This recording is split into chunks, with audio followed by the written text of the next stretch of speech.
out of Akron, Ohio, representing Team Popping the Boys, the headline god, Jeremy Lambert, and his co-host, speaking out of Atlanta, Georgia, representing more than one royal family, the king of indie viewing, Steven Jensen. And this is the Spotlight on Fightful. Welcome, everyone, to the Spotlight on Fightful. I am Steven Jensen, joined once again by SP3. Jeremy should be returning to the show next Thursday. I think he'll be back on Fightful platforms, maybe as fast as tomorrow. You might start seeing him pop up again. Obviously, Jeremy can take all the time that he needs, but it'll be good to have him back. But in the time being, it's always great to have my brother, SP3, join me once again on the Spotlight. Thanks for joining me again on short notice. And how you been doing, man?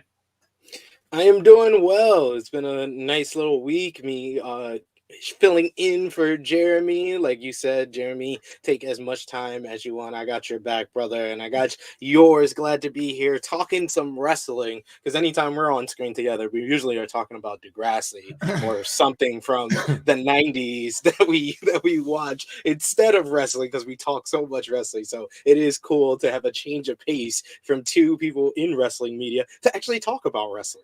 Yes, I completely agree. And we have a lot of good stuff to talk about today. A lot of good topics from the world of wrestling.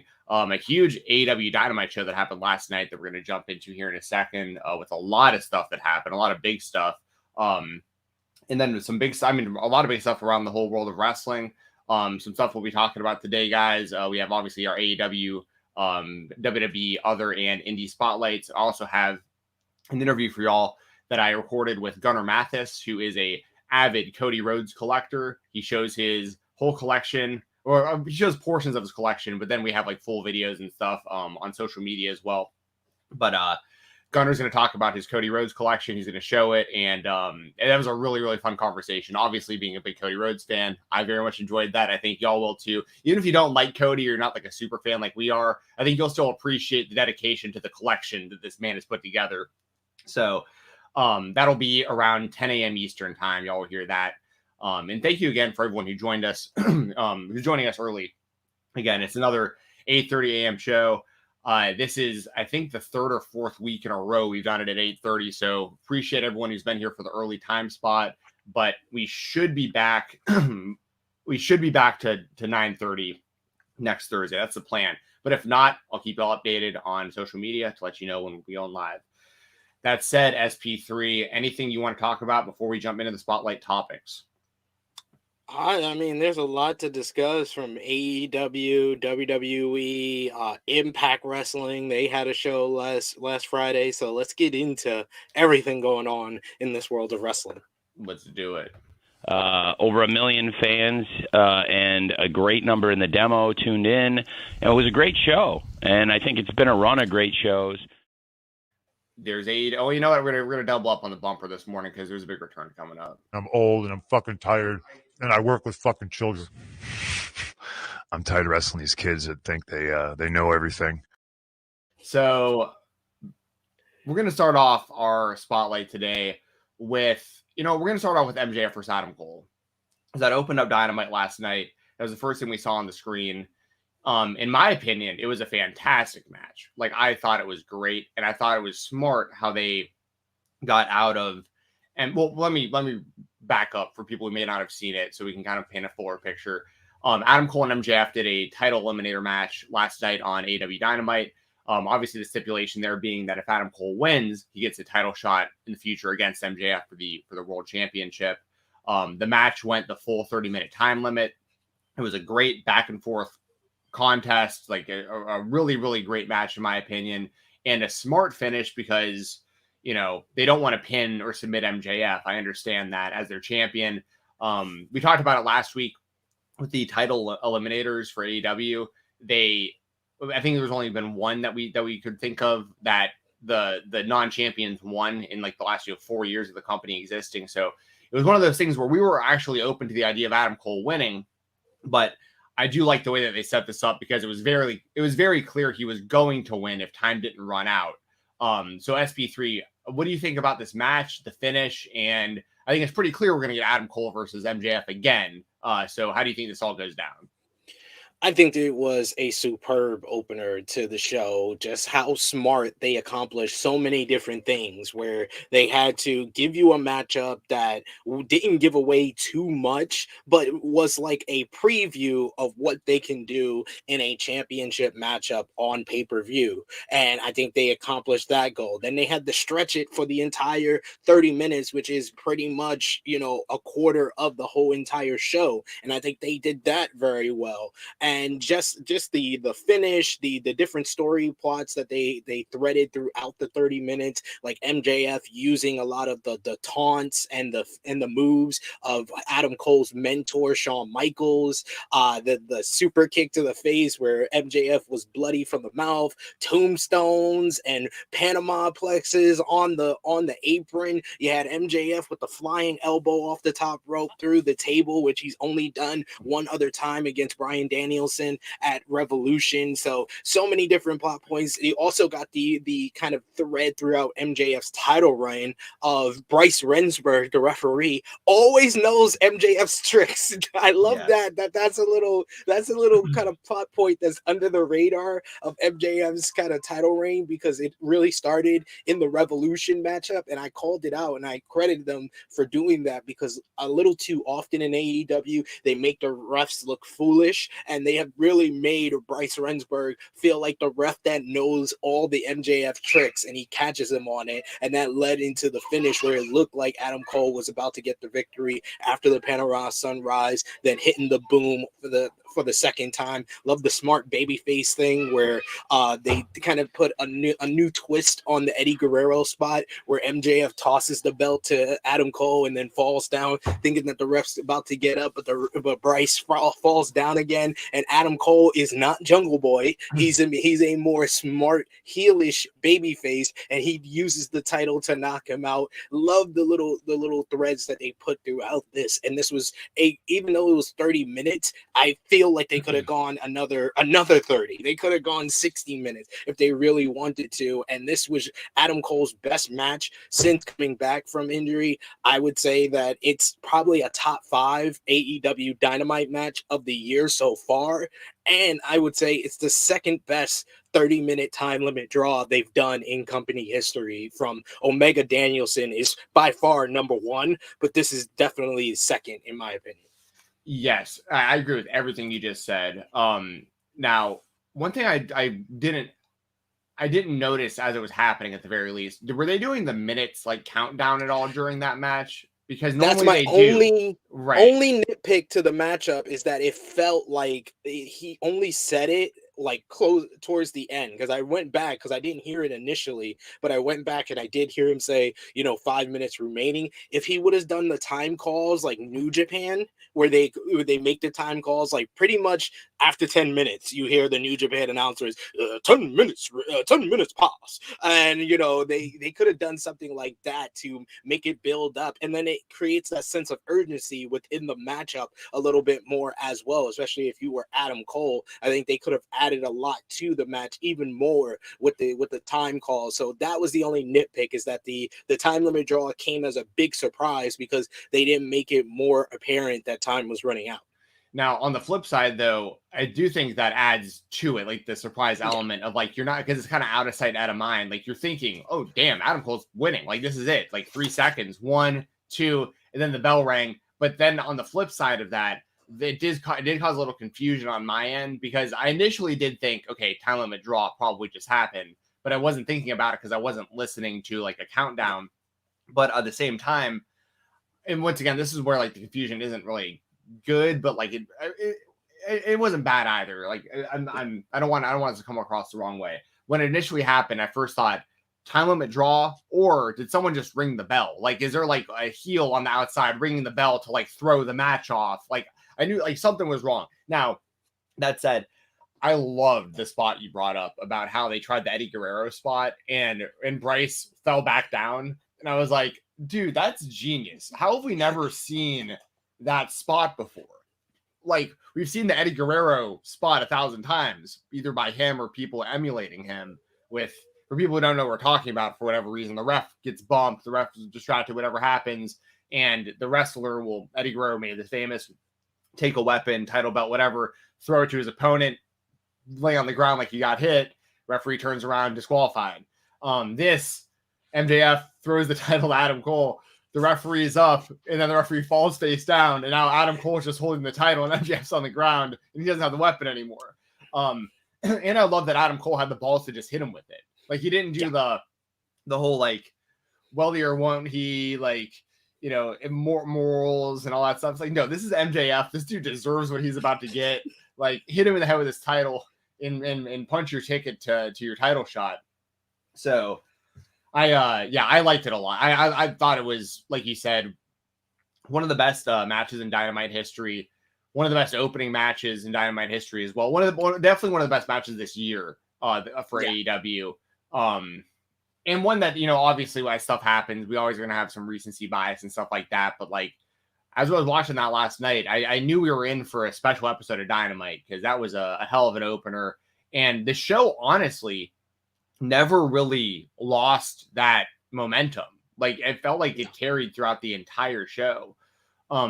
Is there anything else you want to touch on with MJF and Adam Cole as far as like the future going forward for those two? Like, when do you think we see this rematch? And do you think Adam Cole now has a legitimate chance of just straight up beating MJF to become the AEW World Champion? Or do you think, my personal opinion, I'll throw it out there, I think MJF will ultimately retain, because I think there's just too much potential in this whole free agency bidding war of 24 idea with him as the champion.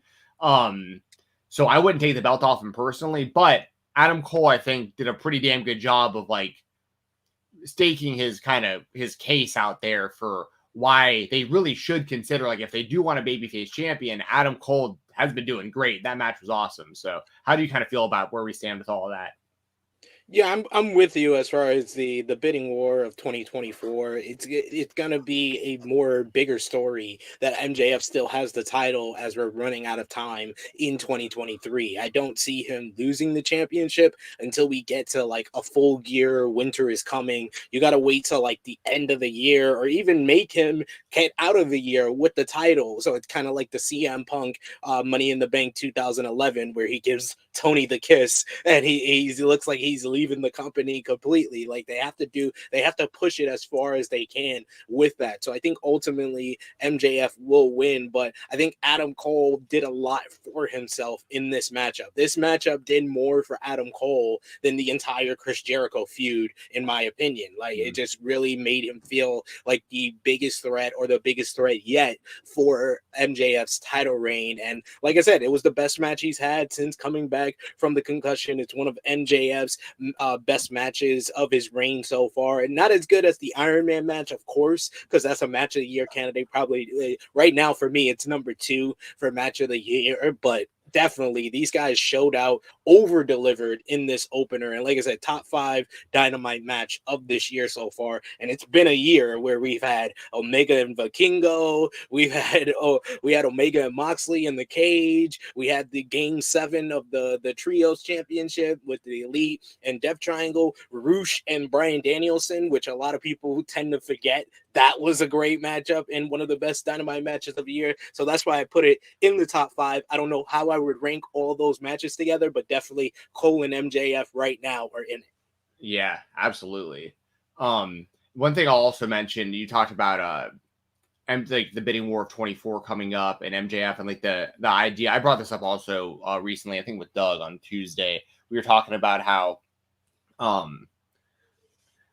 you know, because there is the opportunity to kind of redo the concept of what you just said, when CM Punk left WWE as the champion into free agency. I personally think that MJF should lose the last match, that like we know that he like whether he's extended or not, or like re-signed or whatever, like with AEW long term, or if he's actually a free agent. I actually think it's more interesting if he loses the last match we know about, because then we actually legitimately don't know. We're like, did he lose because he's a free agent, or did he lose and like, is he coming back? Like, what actually is, because that was a big thing with Cody. Like when Cody lost to Sammy Guevara in that TNT title ladder match. Like, we'd still been seeing Cody like week after week on AEW television. Then he loses this big match, and he has like this kind of like this speech that was kind of like foreshadowing. Well, really wasn't kind of, it was absolutely foreshadowing what was about to happen. But, you know, and it really, that created a lot of buzz and a lot of questions and a lot of like, that was the internet discourse for a long time, was like, what's Cody's next move? Is he actually going to sign to WWE? Is he going to go back to AEW? What's he going to do? So I think it'd be really cool if MJF lost that last match. We really don't know what his future is. And preferably he's just re-signed with AEW and he's going to be going back. But it would be really cool to see him pop up in like PWG or like some like random IWTV show or something. And it's like, and he's talking about going to, he's about to sign his WWE contract. Just want to give the middle finger to the indie fans one more time. But then he pops up on, you know, Dynamite or whatever. And like, you know, like you just never, I like the idea of like a massive free agent that like we all are interested to see where he's going to go, but we really don't know. And that's also part of what's intriguing to me. The most intriguing thing to me about the whole CM Punk return. And, you know, he said last night, he's got a lot of things to get off his chest and stuff on Collision. And obviously that's very interesting, but a big part of what makes that so good, similar to what I'm getting with this MJF stuff, is the not knowing. Like, I don't, as much as I'm interested to know what actually happened between the Elite and Kenny Omega and the Elite and CM Punk and the whole brawl out stuff and everything and where they're at, like, for real, there's a way bigger part of me that doesn't want to know, because it makes for way better television not knowing. Like, you know, so I do want to throw that out there too. Like, sometimes as wrestling fans, I think that we get kind of caught up in wanting to know everything, or at least I know I used to, which is kind of backwards, because like I work for like this big wrestling outlet now, when I don't read spoilers anymore. And so because I'm like enjoying the shows, but when I was growing up, I always was reading dirt sheets, always reading spoilers. I always wanted to know everything about everything that I could about wrestling, because I'm such a super fan, which I'm sure a lot of people in the chat like are the same boat. But it's one of those things where, like, man, the show's so much more fun to watch though when you don't really know what's going on. Yeah, and I tend to get that a lot with AEW, where I just tend to stay away from like the spoilers and stuff like that. And, you know, like I told you, like I said last week, New Japan is probably my favorite promotion, and you don't get a lot of spoilers with them. So a lot of that stuff comes as a surprise to me. So that's why I enjoy these two promotions so much, because a lot of the stuff is kept under wraps, or, you know, we'll get the big stuff like CM Punk is returning and stuff like that, but we don't get a lot of the finishes and how the card is going to be. Like, a lot of the talk before last night's card, because it was such a stacked card for Washington DC back at the Capital One Arena, was how it would lay out. Me and Joel talked about it on In the Weeds. Like, I thought that the 8-man tag was going to open the show, and then this match would be in the middle of the show. I did get correctly the Hung Bucks versus Blackpool Combat Club in the main event, but everything else was a surprise how they laid out this show. And I think they laid it out the right way. And I agree with you, which your point earlier is that they never really let up, put their foot off the gas on this show, because right after this matchup, and, you know, we're still reeling and have the excitement of this match, you go into a promo segment where, you know, Sammy returns, Sammy's talking about this, and then Darby comes out, even though Darby, I understand it was probably what you were supposed to say, but the fans are not loving Sammy Guevara right now. Like, that was my only pick on that segment, but I think that segment was well done with Jericho and Sting coming out. So yeah, it's just, you just have that type of kind of excitement, and you don't expect a lot of this stuff. And last night's Dynamite was an example of that, where I didn't know where it was going every single, you know, segment or whatnot, and it just made for a more exciting show. Well, speaking of returns and surprises, we have a big return and a big surprise that I'm about to unleash on the world right now. Welcome back to the spotlight into Fightful, Jeremy Lambert. Hey! Hi. Whoa. Do I need my Where's my music to play? Isn't that the bit? You got to play the music when you do the big run in to make the save for everything. Like in the John Cena theme. Makes sense. There we go. Hello, gentlemen. How are you guys? How are you on this beautiful Thursday morning? Doing good. Good to see you. Well, You have a see great internet connection where you're at. Like it's like I'm not kidding. Like this is the clearest, best connection I've seen. I think ever on Fightful. Yeah, because the Wi-Fi. I mean, the background aesthetic here is very nice as well. I'm in the sunroom.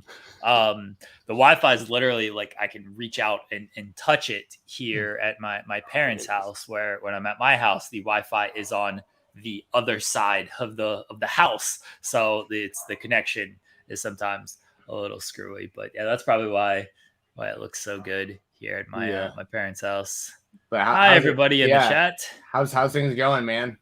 Hanging in there, taking it day by day. I don't want to take up too much time. I know, Jensen, you're on a schedule here. SB3 just apparently this is just what he does. I mean, this is what he does anyway, but this is like fully what he does. He's filling in for me on all the shows. He's doing all of his other shows as well. So yeah, SB3, the GOAT. I appreciate you so much, buddy, filling in on all these shows for me while I've taken time to handle not very fun stuff, for being honest. So yeah, but I'm doing well. I watched wrestling for the first time since last Monday's Raw, not this past, whatever last Monday's Raw was. I don't even remember that show, if I'm being honest about that too. Like I have no idea what happened on that Raw last week, but I haven't watched any wrestling since then. I've caught bits and pieces of stuff, but I haven't like watched a full show. I watched all of Dynamite last night. It was the first full-on wrestling show that I've watched, and it's a really good show. Yeah, from start to finish, like a fantastic show. Honestly, I really love the main event segment. I didn't know who that guy was that kicked Kenny Omega at the end. There should have been a video package. The announcers could have done a better job explaining why this man is here, what he's doing. It's been forever. Was he coming off of an injury? Where has he been?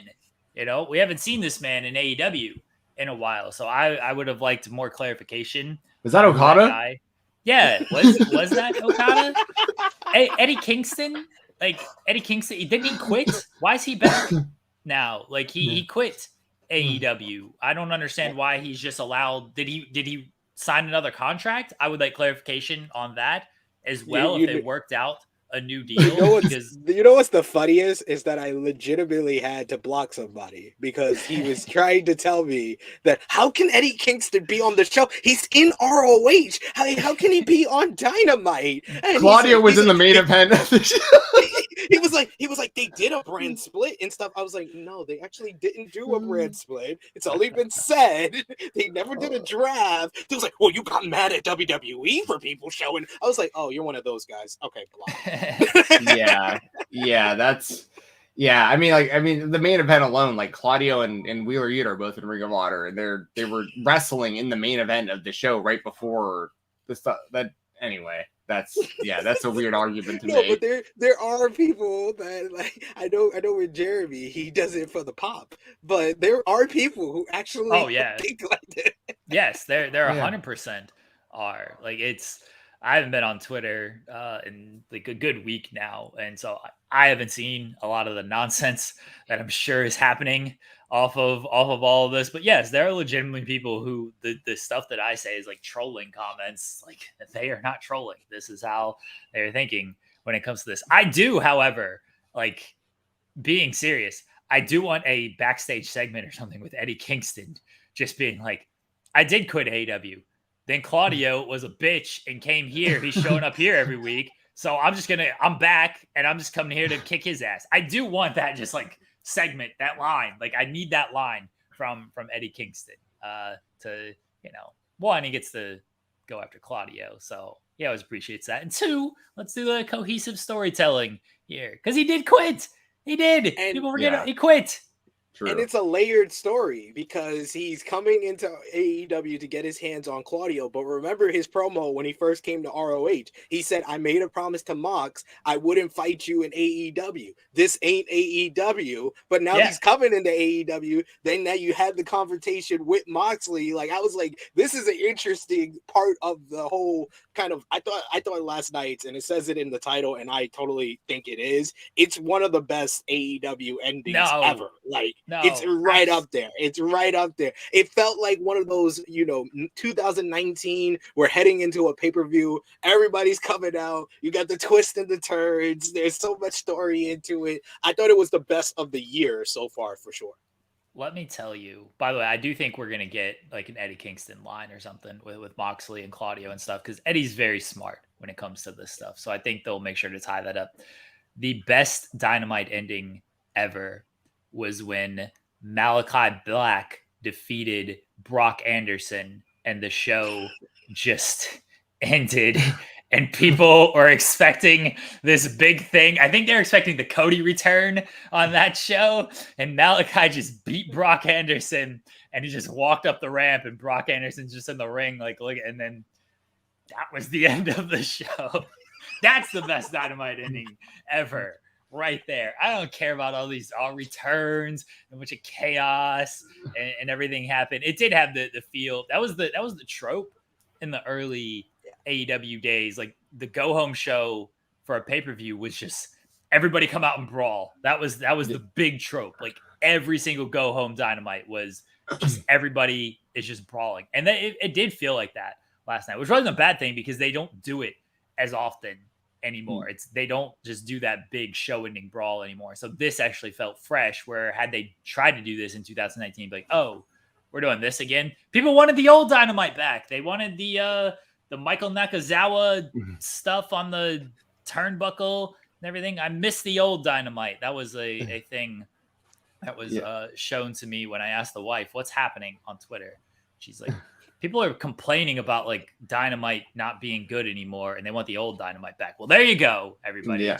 It's back. Well, Rob Wilkins tweeted about it last night, and I completely agree that the ending of actually, we'll just transition right into it. You can stick around, Jeremy, if you'd like as well. I got a little time. The second AEW Spotlight is, and once again, some recency bias, but I think that may have been the best ending of Dynamite ever last night. Like I really did. And a big reason of it is like what Rob said on Twitter that I was getting at is it felt like the ending of WCW Nitro in the late 90s. Like almost every Nitro would end like that, where it was just like a big, and I can't tell you how many times like, and it was a different time back then, obviously, because you just had the wrestling like once a week or twice a week, and there was no social media, and like you weren't exposed to it, and you didn't get like you didn't get like the overexposure to it, kind of like how we have now.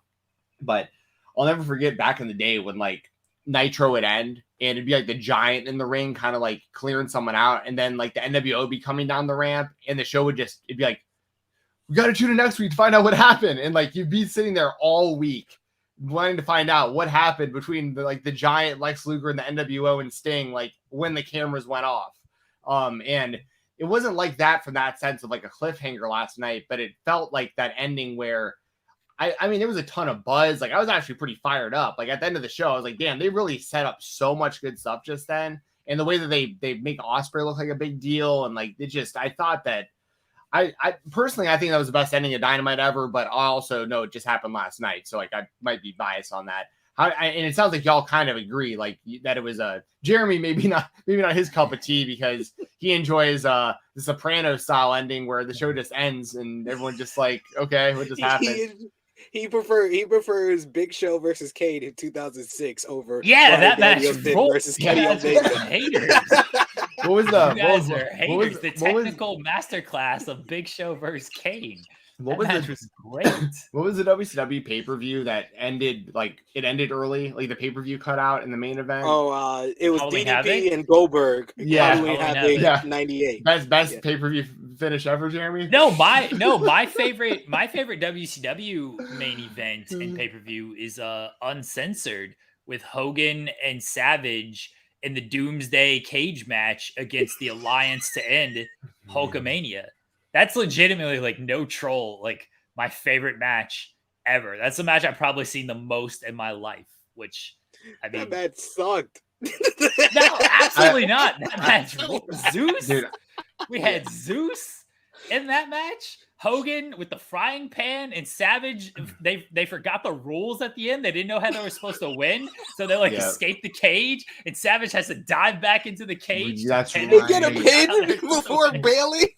Wasn't that the one where Savage does like a double axe handle off the top of the cage? And I'm like, oh, I feel like he's like gonna blow his knees out. And I was like, oh, that was I think Halloween Havoc. Oh, okay, Yeah, that's what I was thinking of. That's what I was thinking of. Yeah. It's Piper and Hogan in 97. Yeah. Good call. That one. Yeah, he blew out his knees because that cage was like 20 feet high, and he's like, yeah, sure. Let me just jump on this and just do a regular double axe handle. That wasn't the smartest move in the world. In seriousness, it was. My memory is bad on this stuff. I tend to remember the bad stuff more than the good stuff when it comes to professional wrestling. So that probably was one of the best. I'm trying to think of Cody doing like the Let's Express thing wasn't the ending. If that was the show ending, I know that would have been Jensen's favorite because that was an all-time thing where Cody is just fired up on the bus and his big return. They should have closed the show with that. There was maybe it was the Full Gear go home show where the Bucks are like jumping off the entranceway onto tables and everything. That was we talked about the big close the show closing brawl at the beginning. That was one that distinctly I remember where the Bucks were doing that spot at the end of the show. You know, it was a good ending though, and it literally just happened a few weeks ago. The Callis turn on Omega, that was a fantastic ending. AEW they do pretty well when it comes to like these endings and giving you these moments at the end of the show. But to be fair, last night was like mixing together like 5 or 6 different stories, like all at one time. So like they just accomplished so much. And because the funny thing is when so I'll pull the curtain back a little bit with how kind of the food is made or whatever. Gisberto, who does the thumbnails for the show, I was hitting him up like during the like probably like right around the beginning of the main event, and I was like, hey, I'm gonna definitely want Alex Shelley in there, which we're gonna talk about because I really want to give Alex Shelley his flowers today on the show. And also I was like, you can go and put the Adam Cole MJF match on there, like we're gonna definitely talk about that. And literally with like maybe 2 minutes left in the show, I was like, okay, like we're pretty set on like. And then within the last like couple minutes, I was like, oh my God, everything just changed. Like so much just happened in this last few minutes. And that's why I think it adds more to like just the importance, because you had all the layers between the Elite and the Blackpool Combat Club. You have layers within those layers with it being the Hung Bucks, you know, as the tag team. You have the layers with Kingston and Moxley, but also Takeshita and Omega. And how Callis works into all of that. And then you had Ospreay coming out, and you have Ospreay and his history and his upcoming match with Omega. They accomplished so much in such a short amount of time. Like, I got to give AEW a lot of credit for that. When you think about the last month, though, like Jeremy brought up the Callis one, but Hangman reuniting with the Elite is up there as well. Like it's in the past month, they've had like 3 of probably, if we're just gonna make it a broad thing, 3 of the top 10 greatest Dynamite endings of all time, like in that moment. And I do agree with Jeremy. I feel like the Full Gear 2019 go home brawl with the Elite and Inner Circle like set the bar for endings. I know they did one, I think before Revolution 2020 that was similar to that one. They did I also remember the one before All Out 2021 where they had the baby faces stuck in the cage, and the Elite was like, you had Kenny Omega cutting the promo as the Elite are just beating on all the baby faces, and that felt like a big time, and that was like a prelude to the ending of All Out 2021. So there's a bunch of great endings that AEW just nails. But when you think about the last month with Callis turning on Omega, Hangman reuniting with the Elite, and then this ending, I think those are in like that conversation for like the top 10. And last night, I do agree with Jensen. It just accomplished so much. Like you had all the layers with Kingston coming back, going face to face with Moxley for the first time since Moxley's been heel in AEW. And now it's a role reversal of how we started the whole Kingston Moxley story in AEW, where Kingston is the hero and Moxley is the guy who's kind of on the bad end of things. And he's aligned with Eddie Kingston's sworn enemy, Claudio Castagnoli, as well as someone he also doesn't like very much, Bryan Danielson. He's giving spinning back fists to the rest of the Blackpool Combat Club. You had the Young Bucks getting in, trying to get at Moxley and Kingston stopping them. Then you have Takeshita coming out and attacking everybody. You have Takeshita and Omega continuing their rivalry. And then you have Will Ospreay just looking like a monster and telling Kenny Omega, remember what you did to me. Remember what you did to me. It's so many different story threads and narrative that they played out in 4 minutes. They did all of that in 4 minutes. That was like the most useful amount of, most productive amount of time that they spent telling so many different stories in an instant. Yeah, the only thing this is just a shout to anyone who might know over at AEW that can help out with this. The only thing they need to help me with is during It's Always Sunny in Philadelphia season, they just need to end the show as close to 10 as possible so I can flip over to Always Sunny before the show starts. That's my only nitpick is as the AEW is wrapping up, I'm like, this is the greatest ending ever. But I'm like, I don't want to change the channel because like what else is about to happen? So I'm watching. Then I'm like, okay, it's over. And then I flip over to Always Sunny so I don't miss the beginning of the show. So if y'all can help me out with that, I'd appreciate it. Think about me. Do you have like a DVR that'll tape something while you're watching something? I do it all digitally now because it's like I don't have like DVR, but I have like FX Now or whatever. So I use that makes sense. Yeah. So then normally I would have to wait until like the next day or whatever to watch it on like Hulu or like overnight when it uploads. So you gotta pull up like Always Sunny and start it on your phone or something, and then or your computer while the wrestling's on the TV, and then you could just kind of pay attention to the beginning of Always Sunny and the end of AEW, and then flip it when the time comes. You gotta master the multiple screens here, Jensen. I know that's cool. I've got it, man. I'm being over dramatic. I have 2 televisions in my living room, but it's okay. I'm just throwing this out there for my Always Sunny fans out there. This new season's been hit or miss a little bit, but I thought the first episode of the new season was hilarious. So like there's some stuff that they're doing I think that's really good still. Also really quick I want to bring up about AEW before we move on. Massive shout out to the GOAT Chris Jericho for trolling everybody into thinking he didn't want to work with Sting and then going right into working with Sting. Yeah. I love that. And I love that they're finally addressing this whole baseball bat versus baseball bat thing, because as much as I love Chris Jericho, I've always thought it was really weird he's carrying around this bat in the same company where Sting is synonymous with bat carrying, So with the fact that they went kind of bat for bat, like you can tell that they'll have some sort of duel in the middle of the ring whenever they wrestle. And it's been, they've never wrestled each other. They've both been in the business. Jericho for over 30 years, Sting for over 40. So it's 2 of my legitimate favorites ever. I know Jeremy's a big Sting guy as well.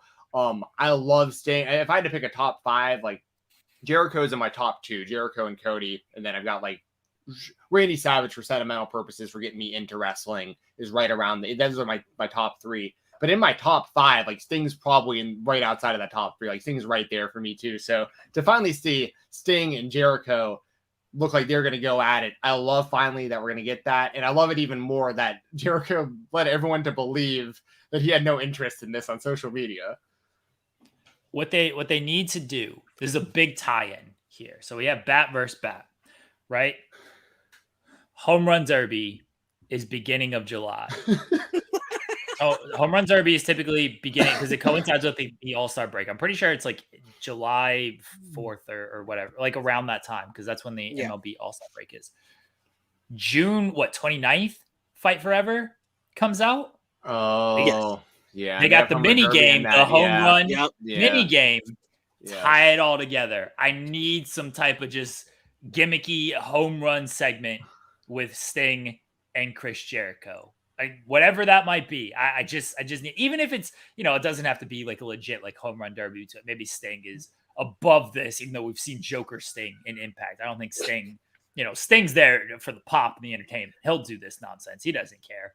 Jericho certainly will make an ass of himself, and he will do some like type of home run derby gimmick vignette if they need to. So this is what I need. This is my pitch to AEW. I need some type of home run derby segment to tie in the video game, tie in the actual home run derby, tie in let's see whose bat is stronger in the home run derby. Okay? This is what we need to do. That's my Sting can paint his face like Abe Knuckleball Schwartz with the baseball with the baseball. That'd be awesome. No, Jericho would actually be the one to do that. I feel like with Jericho, the painmaker style, but baseball. He would do it. Yeah, he Jericho would do that. Sting should just do the glasses, the Steve Borden look to come out, like taking it super serious. And Jericho should do the hokey, knuckleball shorts face paint. I like this. And they have to have like Sammy and Darby be the pitchers. Was about to say it's like a father-son thing. Yeah. It's like a father-son playing baseball. Oh yeah, having a catch out there. I have you ever seen the clip of MJF having a catch with Colt Cabana, father-son, on the Indies? I think so. Yeah. There's a great clip y'all can find from years ago, because the joke on the Indies for years was that MJF was Colt Cabana's son because they look similar. They're both Jewish, all that stuff. And there was a match. I can't remember who was for. Y'all can find it really quick, I'm sure. But in the middle of the match, they both like get gloves and a baseball, and Cats in the Cradle starts playing over the speakers, and they're playing catch together in the middle of the match. And the crowd is just going insane. Like MJF like doesn't know how to throw the ball because like his dad never taught him how to throw. So like they're cheering once he like finally gets the ball over to Colt. It's so funny. But yeah, I mean, another thing that we're downplaying massively, but would also make it really funny.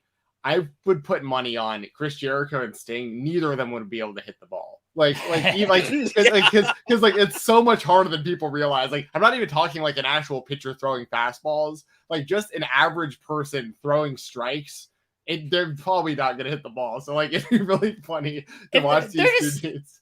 They're just throwing it underhand, though. They're not going to throw like an actual like strike pitch. Okay. They're trying to throw it. If you do it to where, if you did it like batting practice style, where like you're not even, you wouldn't. I know Jericho played hockey and stuff. That's hard to hit too. You see, it is hard. Rookie of the year, man. He got a strike. He got a strike throwing it that way. You'd have to do like the thing where like you sit in front of them and like toss it and you just kind of toss it and swing like you're doing like batting practice or something. But here's the thing, Chris Jericho, big hockey guy, like dad was in the NHL. Like I know hockey and baseball are much different, but I'm sure he has the hand-eye coordination, stick to ball, stick to puck, that kind of stuff. Like I think Jericho might do all right. And Sting, like, listen, Sting never proved he could surf. I'm just gonna throw that out there. Sting never surfed. That was a giant conspiracy. Surfer Sting never surfed. He's been carrying on this baseball bat for all these years. Can he ball? I mean, or is he just a giant poser? Well, that's something. I think that's a question that needs to be brought up here on the spotlight. Let us know in the comments. Let me know on social media. Like, is Sting just a poser? Because like he's never proven he can surf. We're not having on a baseball bat. Sting slander. Yeah, no Sting slander. I'm a huge Sting fan. No. I'm a huge Sting fan too. I got a signed Ninja Turtle over here, dude. I love the guy. But Sting is Batman to me. That's he was the Batman of for you. Just because you have a autographed figure doesn't mean you are a fan. I've seen these kind of fans that hound these wrestlers for autographs. No, I didn't mean it in an airport. No. I will say though, a couple of these are airport autographs. Prince Albert and Kevin Nash, I met in airports actually back in the day. Now Kevin Nash is ironic because I just saw him do an interview saying he doesn't sign in airports, but that was back in '97 though. Yeah. So like the different times. And I was also making money back then. I was also a little kid. I was a little kid walking up to him being like, I'm completely afraid, by the way. And I had to get my dad to come with me because I was like, this guy, because he was in the NWO. I thought he was gonna beat me up or something. I was like, that's Kevin Nash. And he was the first guy I ever saw that was bigger than my dad, because my dad's 6'6", who like, as a kid, I think my dad's like the biggest guy ever. Then I see him next to Kevin Nash, and I was like, oh my God, this guy's humongous. Anyways, we're getting way off track. But let us know. Like, can Sting actually play baseball? Because I don't know if he can surf or not. Kevin Nash should have charged you for that autograph. I'm kind of shocked that he didn't, honestly. Well, he tried charging me years later. Not for that. This is completely unrelated. But years later, hilarious. No. Years, it's like you got an autograph from me. Yeah, no. If you went up to him and like, oh, I met you when I was a kid, and you gave me an autograph. He's like, how much should I charge you for it? Yeah, I didn't charge it. Oh, I want $10 now. Come on, hand it over. You're interested older now. Interest in inflation. That was back in '97. So, it's funny because like years later, I saw him in an indie show, and I was going to tell him all this, but he was charging so much for autographs that I didn't even like approach the table. I was just like, yeah, I'm good. Like I have like literally 4 of his autographs because I've met him multiple times. I have an autograph of him as like the Super Shredder on like a Ninja Turtle figure as well and stuff. Nice. But anyway, no, I'm a big Kevin Nash guy. I love Kevin Nash. Like, but yeah, it's anyway, I don't know. Worker right there, Kevin Nash. Yeah, he's underrated though. Smarter, for like, not harder. He could work when he was younger, like kind of the Diesel days and like the kind of early WCW days when he wanted to. But once he realized like I'm getting paid more than everyone else and like don't bump, like why would he? Like I get it. Hogan went out there and did the same thing. Do your 5 moves and get out of there. You know, it's about making money and having a. I mean, he had a bunch of surgeries, and now Hogan has a bunch of issues. What I love making money, brother. What I love about Kevin Nash is he'll admit that because he had 5 moves of doom too. It was like, you know, big boot, sidewalk slam, jackknife powerbomb, snake eyes. Yeah, that was part of this thing. The elbow. And love that shit. But one of his moves he admits was this. Yeah. Wait, he pushed his hair back. That was one of his sticking moves. his boot in somebody's throat and just standing there. That's one of his moves as well. I remember years ago seeing a Kevin Nash interview. This was like 10 years ago, probably. And the interviewer asked him, they were like, hey, what's up with like, you're always got your hands in your pockets. Like when you're standing around, I always notice you got your hands in your pockets. Like, why do you do that? And he goes, because it looks cool. It's like, I was like, you're right. It does look cool. like, of course that's why he does it. And so anyway, Orange Cassidy saw that interview and he was like, I'm going to change the game. Yeah, he saw that interview and then watched Wet Hot American Summer and was like the light bulb went off in his head. Yeah.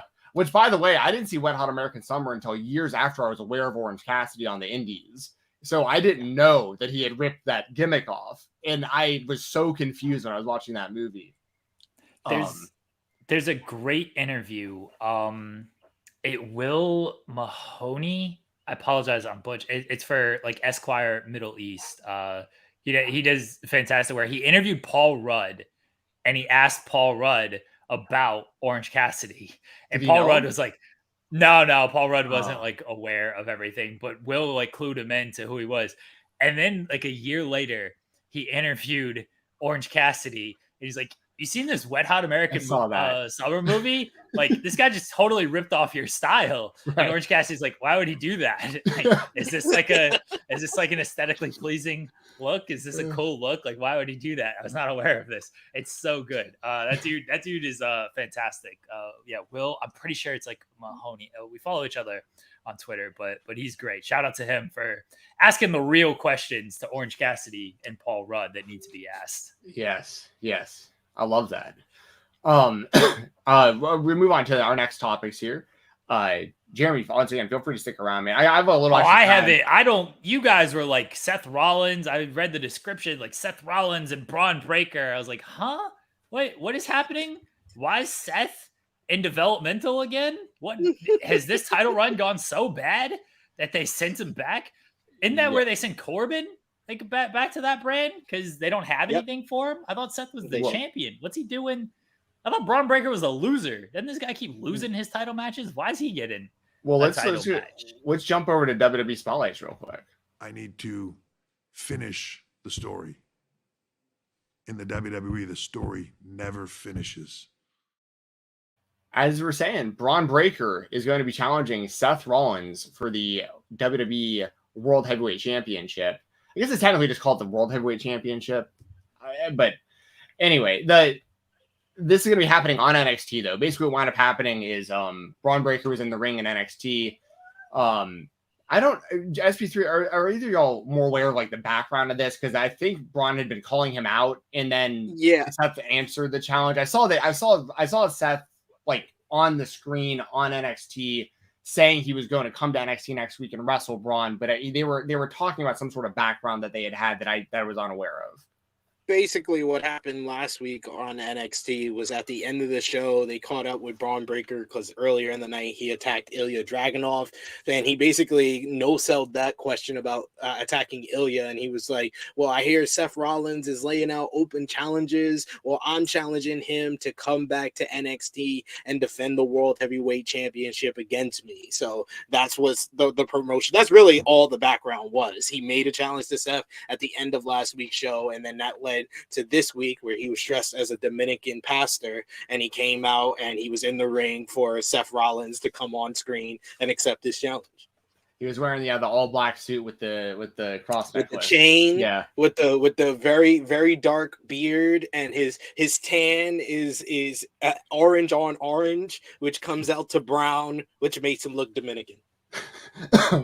And of course a big part of kind of the promo here from Seth Rollins was he's coming back to where it started for him pretty much in WWE. You know, obviously he started FCW, but then he was NXT champion as they were starting to kind of transition into like the network era, and he jumped up as part of the Shield, and all that kind of stuff. Jeremy, how do you feel about this? Like, Seth Rollins is going to be going to NXT as the world champion.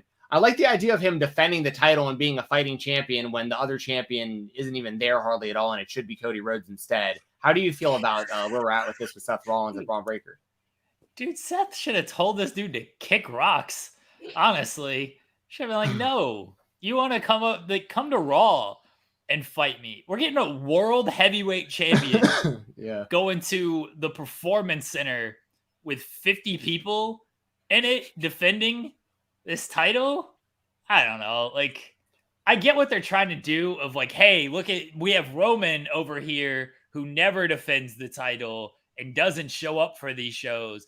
Now we have our fighting champion. Here we go. The guy who's going to make all of the towns and everything. The guy who's lost to Roman Reigns multiple times during this title run as well. Seth didn't lose to Roman. Oh, I'm sorry. You beat him by disqualification. That's right. Yeah, he Cody Rhodes. He's not this big old loser who lost at WrestleMania to Roman Reigns in the main event. Just wait until the about maybe 10 a.m. Eastern, depending on how long this goes. Y'all be seeing an interview with Gunnar Mathis, and we'll be showing his incredible Cody Rhodes collection. So if you guys want more positive Cody Rhodes vibes, that'll be happening towards the end of the show. You got to pull it back a little bit when it comes to, hey, this is going to be our fighting workhorse shit. Isn't that what the Intercontinental title is for? Used to be, yeah. Yes. Like, the reason people complain about this Roman Reigns stuff of like, oh, he's not a fighting champion. Dude, good. He fights the good challengers, not these random people who just lost matches and don't deserve a title match. Like, he's fighting people who theoretically are deserving of title matches in big time main events and big time. It makes the title mean something. Roman is like a top tier UFC champion where it's like, yeah, I'm only going to fight like the best people out there. Like, don't give me these super fights only. I ain't defending my title against the 10th ranked guy that's on the roster because you ain't got nobody else for me. Bump all that. So, it'll be a good match and everything. Like, I get what they're trying to do. They're trying to boost NXT and make it seem like a viable third brand and everything because they can get that television money if NXT looks a little bit better. So I get the point of it, but you can do the same thing with like the Intercontinental title and still make it mean a little something. I was about to say, like, that's really, I don't know what the right word is. It's kind of how correct. I view. Jeremy is correct. Yeah, well, yes, right actually, yes. But the because my perception of the title that Seth Rollins is carrying is pretty much that he has the equivalent of like an Intercontinental Championship. You're kind of like proving my whole point actually by saying that, because it doesn't feel like the title Seth has is on the same level as what Roman has. It just isn't. So, but they're using it similar to how the Intercontinental title used to be in a way, I guess. But calling it a world title, I don't know. You know what? This is This is sorry, SB3. This is actually genius by, I guess, Triple H. I get maybe it's Roman Reigns. Whoever has basically conned the likes of Seth Rollins and maybe Nick Khan, the likes of Seth Rollins and Cody Rhodes to be like, that Roman schedule, you don't want to be that guy. You don't want to be a part-time champion. You want to be a fighting champion. This is what it's really all about. You want to go out there and you want to make the towns. You want to go to NXT. You want to defend this title everywhere. And these dorks are like, yeah, this is definitely what we want to do. We want to bust our ass in front of 50 people in front of the Performance Center. Meanwhile, Roman's on his bus like, I'm good. Got this. Bring me another fillet. Bring me the surf and turf. And Seth is back there and catering, eating the NXT cookies. Like, what are we doing here? What this is honestly brilliant by whoever was just like, no, you don't want that. This is why Roman was like, they want that schedule. They just can't get it. And they're all like, nah, we don't want it. We want to show up and we want to be there for the fans. Like, Roman ain't there for the fans, but he needs to be. Roman's got the game figured out. These other guys, they're still hot dog and handshaking in NXT, but they're supposedly world champions. Get out of here. Roman's got it on lock. The one. Bless our tribal chief. The defeater of Cody Rhodes. We acknowledge Roman Reigns. Acknowledge him, Steven Jensen. There we go. Yes. Now acknowledge Roman Reigns. I think the best analogy that I've done for this whole thing it's leagues apart the undisputed WWE Universal Championship and the World Heavyweight Championship just based on how they've booked this title so far, where you have Roman, who's basically in the equivalent of the NBA. He went through the NBA playoffs, he beat the best people, he became the champion, and he's been defending his champion. He's a dynasty. He's Bill Russell in the 1950s. While Seth Rollins is on a street ball court, just trying to stay on the court. That's basically what he has done. You can lose. You can lose against. Let's go. You can lose. Ray for Austin made the league. Ray for Austin made the league. You can be on the losing. You can be on the losing team on street ball, and then immediately go off the court while another team comes on, and you can still say, "I got next." That's the equivalent of what Finn Balor did. Right. Finn Balor lost to Seth. And then got off the court. It was like, I got next. I still got next. Bron Breakker's not even on the brand going like, hey, how about me? And he lost to Carmelo Hayes at Battleground. He was like, I got next. Damian Priest literally lost to Seth Rollins the week before he got a shot at the title. Like, it does not make any sense. Like, you're not making this. They think that they're building value because he's defending it so much and that he's able to defend it, like Triple H said in the original promo, anywhere, anytime, any place. He also said in the promo, this is the title for the brand that Roman Reigns isn't on between Raw and SmackDown. He's on SmackDown. It's supposed to be the title for Raw. And by having Seth go to NXT, a place where Roman would never go, like in front of 200 people who are like coin slots where you just put a coin in and you say, chant this. And they do it. Like, it's not the same equivalent. It's not building up prestige for this championship. It's making it a more bona fide and more legitimate 24/7 title more than anything. Like, it is. They are so counterproductive with all of this. Like, I've said it before, I'll say it again. Triple H does not know how to solve Vince McMahon problems. He just makes it Triple H problems.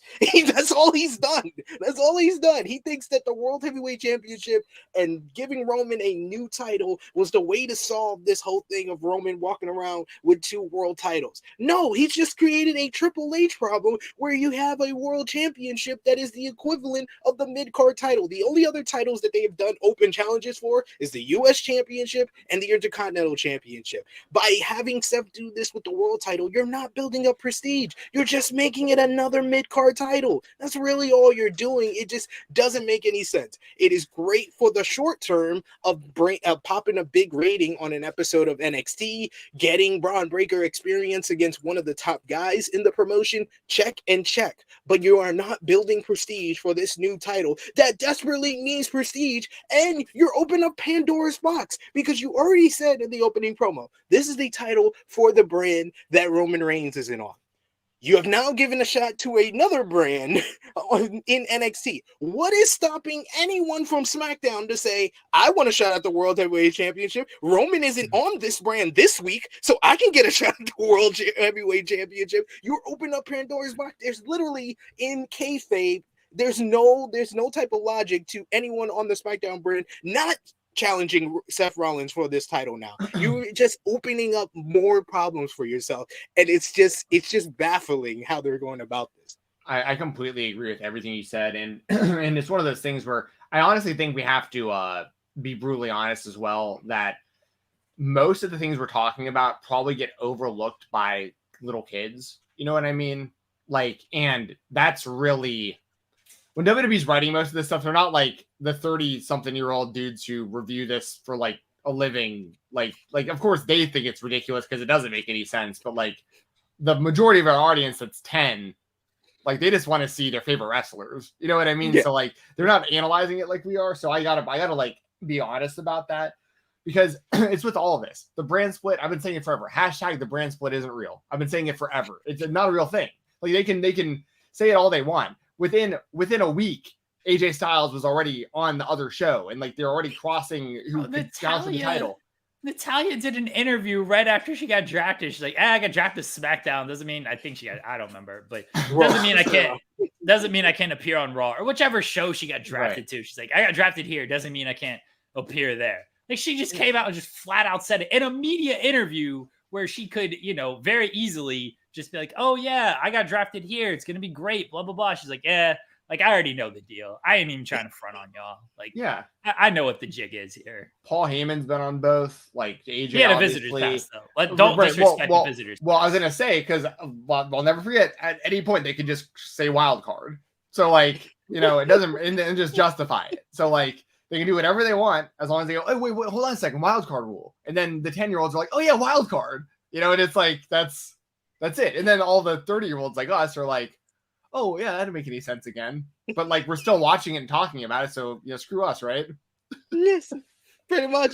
That's how it goes. But yeah, it's been multiple people that have gone from SmackDown to Raw. No one's gone from Raw to SmackDown. So I give them credit for that. At least they've done that. They have, because Fox was like, we don't want these jerks. We don't want these jokers out here. Get these guys out of here. We drafted our roster. We don't want your scraps over here. Fox understands the game out here. He's like, yeah, we ain't sending our guys. We got the actual stars over here on Fox. We don't want these USA Network guys out of here. That's smart GMing right there. One of these G League players on their roster. Well, the other WWE spotlight, as we're kind of talking about this, we kind of talk about Natalia and the women's division. Real quickly, oh, yeah. I do have to run. So I don't want to take up time, and I didn't know if there was smooth transition out of there. Good enough.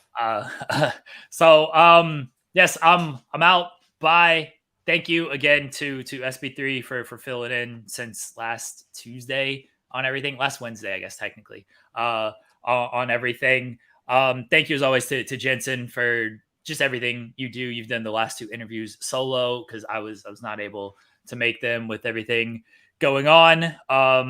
I'm sure the interview with Gunnar and your love of Cody Rhodes, I probably would have had nothing to add to that conversation anyway. So it's been like cool figure, man. What'd you think about Cody losing to the tribal chief, the head of the table? Oh, I asked him because he traveled from Atlanta to California to see it happen. So like, we talk about that in the interview. Don't worry, y'all. Man, imagining spending all that money and your team just like loses. That's I can't even like troll. That would suck. Like if I went to like a game 7, like I'm gonna see my team win the title and then like they lose, I'd be so heartbroken on that. It's even worse when it's predetermined and like completely avoidable. Yeah.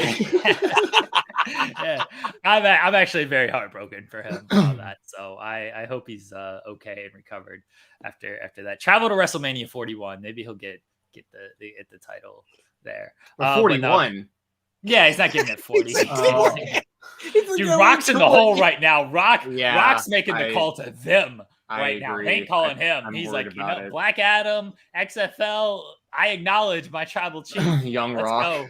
Philadelphia. Young Rock got canceled. Yeah, Yeah, all of it. Rock's in the hole. He needs this good publicity right now. So, yeah, thank you to Jensen for taking care of everything with the interviews and the show the last couple of weeks. I hope to be back at a whatever normal capacity is starting next week. I do plan on being back on In the Weeds tomorrow, so everyone can watch that show. SP3 will be on that show as well in a different capacity that's going to annoy Joel Pearl, because that's what I live for, is to annoy Joel Pearl. Oh, it's going to annoy you, SP3, because I reviewed the tape.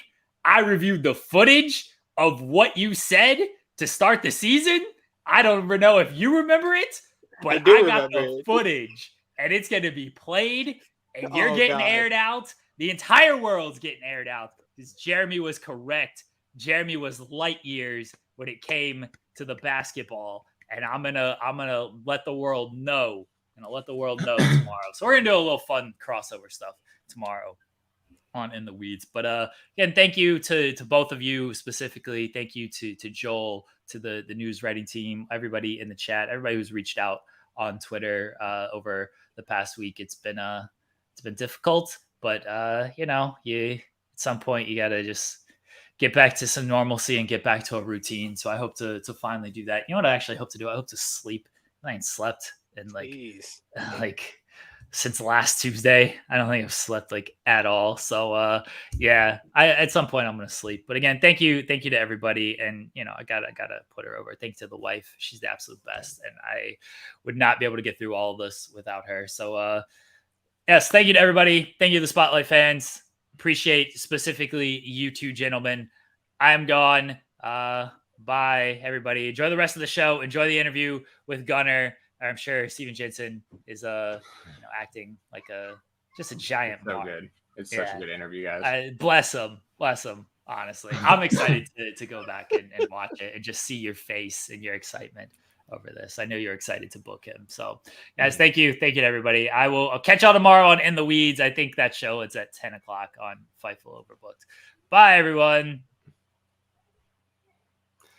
Thank you to Jeremy for jumping in here today.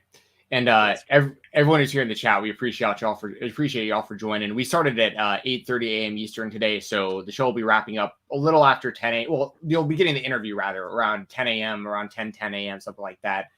Excuse me. And but we are still going through the topics. If you guys have any super chats or anything that you want us to read out or to answer, we'll put it on the screen and we'll give you the best we can do to give you your money's worth for sending your questions and your statements and stuff. Please hit the thumbs up button and the subscribe button here if you haven't done that already as well. And I saw someone actually ask this earlier. If you're still here, Nora Sparks, we are going to talk about Alex Shelley winning the Impact World title. That's something I definitely want to deep dive into here in a second. We just got one more WWE topic, and then that'll be the next thing we talk about.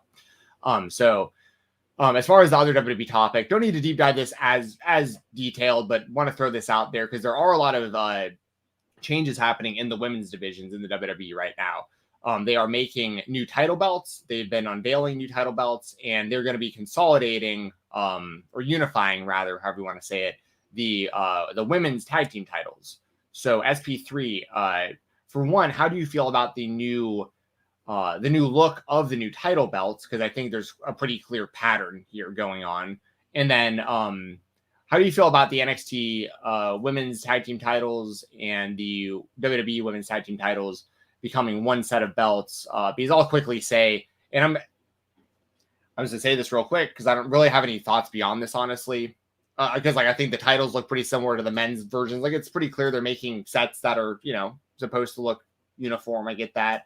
And I'm not saying this to sound sexist. Listen, I love women's wrestling. I put over women's wrestling all the time. I put over intergender wrestling all the time. The women's tag team titles have never meant anything in the WWE on any of the rosters. So I personally don't care what they do with any of them because the company's done nothing to make me care about them ever. So SP3, any thoughts kind of on that? So it's a case of the good, the bad, and the ugly. The ugly is the the WWE Women's Championship, because all it is the same, literally the same design as Roman's title, even with the undisputed on the title. There's everything disputed about that WWE Women's Championship. When you have more than one title, it's disputed. It's disputed. You know, like, what are we doing? Like, do you understand what undisputed means or not? That is the ugly of this whole situation. Now I'll jump to the good. The good is the WWE Women's World Championship. Rhea Ripley's new title is the prettiest of the bunch, even prettier than the World Heavyweight Championship that Seth has, definitely prettier than the undisputed WWE Universal Championship and Asuka's title, because they just made that into the worst color gold they can possibly find. It looks like McDonald's hash browns. Like that's the color, or like grilled cheese. Grilled cheese gold is what they chose. Deep fried titles is what they chose for those titles. It just looks hideous. But that World Heavyweight Championship, the design in general was the best of the bunch, but with the white, it just made it pop and made it look really good. Now onto the bad. There's a lot more bad in this whole situation than anything. I said the good, I said the ugly. The bad of this situation, one, I 100% agree with Miss Chrissy Love and Stephanie Hypes. They were on In the Weeds yesterday from True Hill Heat, Serving Face and Heels, and they made a great point that it didn't even hit me when it happened, is that Roman Reigns got a whole ceremony, Triple H giving him the undisputed WWE Universal Championship.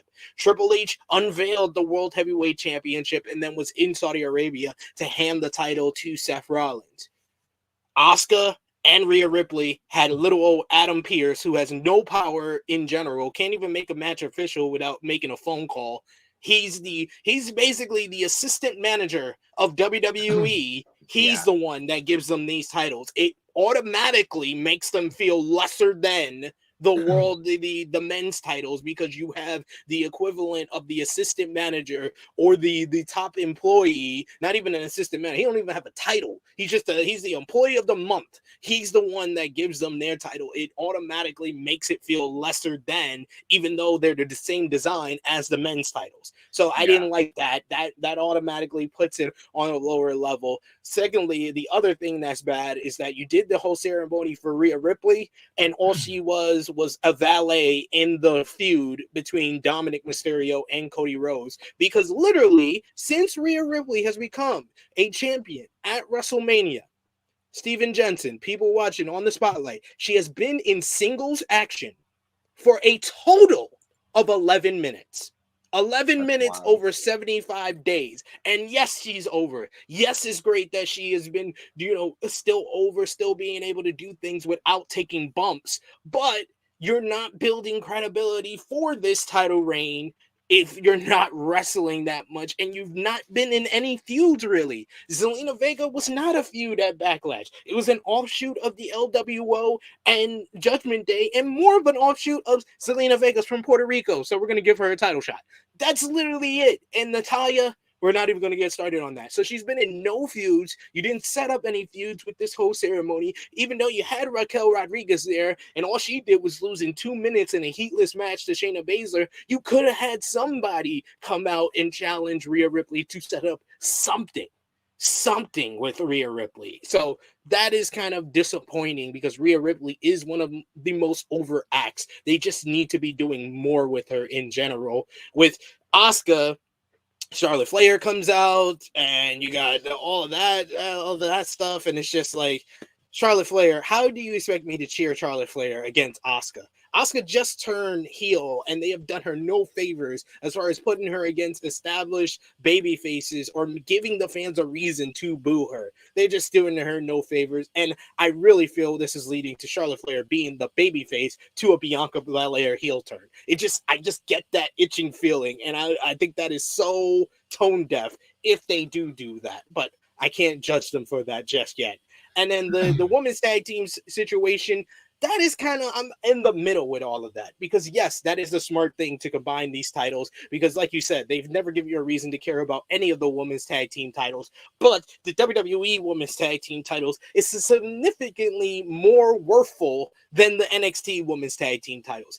People tend to forget these titles exist because Shayna Baszler and Nia Jax beat Dakota Kai and Raquel Rodriguez, who got a shot at the WWE women's tag team titles, and then the next week they handed them the NXT women's tag team titles for 30 minutes later for them to lose it to Ember Moon and Shotzi Blackheart. In day one, they killed those titles dead. And it is never meant anything in a company that has the 24/7 title at the time. That was more worthful than the NXT women's tag team titles. So yes, combine the titles, get it over with. Ronda Rousey and Shayna Baszler, I think, are good champions. They'll probably win the title unification and just move on and try to do something with this women's tag team division, because you have so many women, you can make it worthful. Yeah, I can't add anything to that. That was perfect. I feel the same way. I think everyone in the chat feels the same way too. They got to do something to make these titles feel valuable. I love the call out or bringing up that Adam Pearce unveiled a couple of those titles, and it's a totally different vibe. It's like in the UFC when Dana White doesn't show up to shows and they send like one of his assistants to like put the title on someone or do the press conference or something, and you're like, oh, this wasn't important enough for Dana to be a part of. You know, and it's like with the NBA where Adam Silva gives the trophy to the NBA champions, but the assistant to Adam Silva gives the championship for the NBDL. That's what you're making the women's titles feel like. They're like the NBDL compared to the NBA with the men. Yes, and before I'm going to hit the bumper for our other spotlight here, shout out to Nikola Jokic, the Joker, however you say his name. That dude is an animal, and I love that dude is more concerned about just like getting home after the game than celebrating with his team.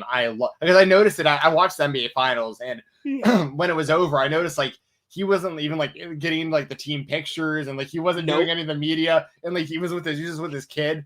And then afterwards, like they were talking about how he had to be at the parade on Thursday, and he was like, wait, no, hold on a second.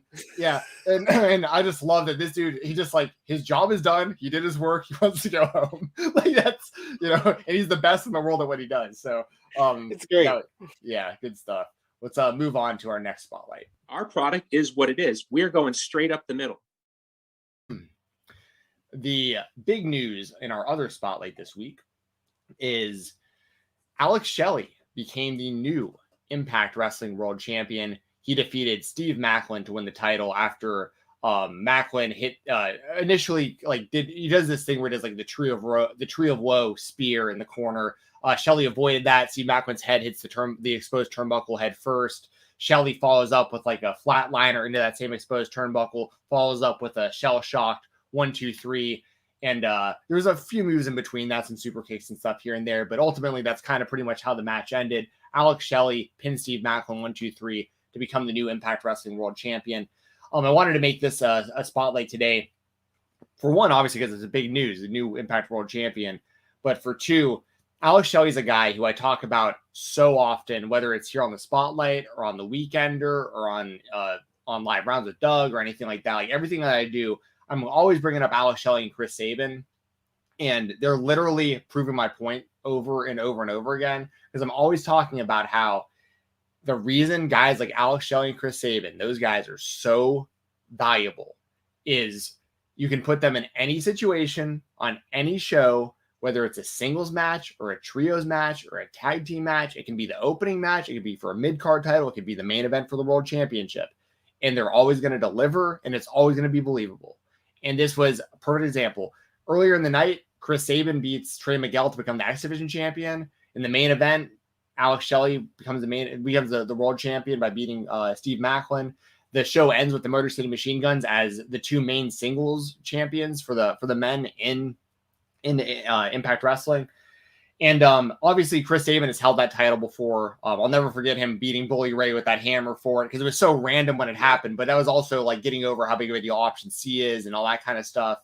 And the Ace and Days storyline and all that going on at the time. But Alex Shelley had never had that moment. And I've always felt, this isn't something comparing like Chris Sabin and Alex Shelley in like a negative way, more of like a positive of like, I think Alex Shelley's just as good as Chris Sabin, and Chris Sabin he's had a chance to be their world champion, and I feel like Alex Shelley also deserves a shot to be their world champion. So it's really cool to see a guy who's just been grinding for so long. Alex Shelley did great over the pandemic as well. He was the IWTV Independent Wrestling World Champion for a while.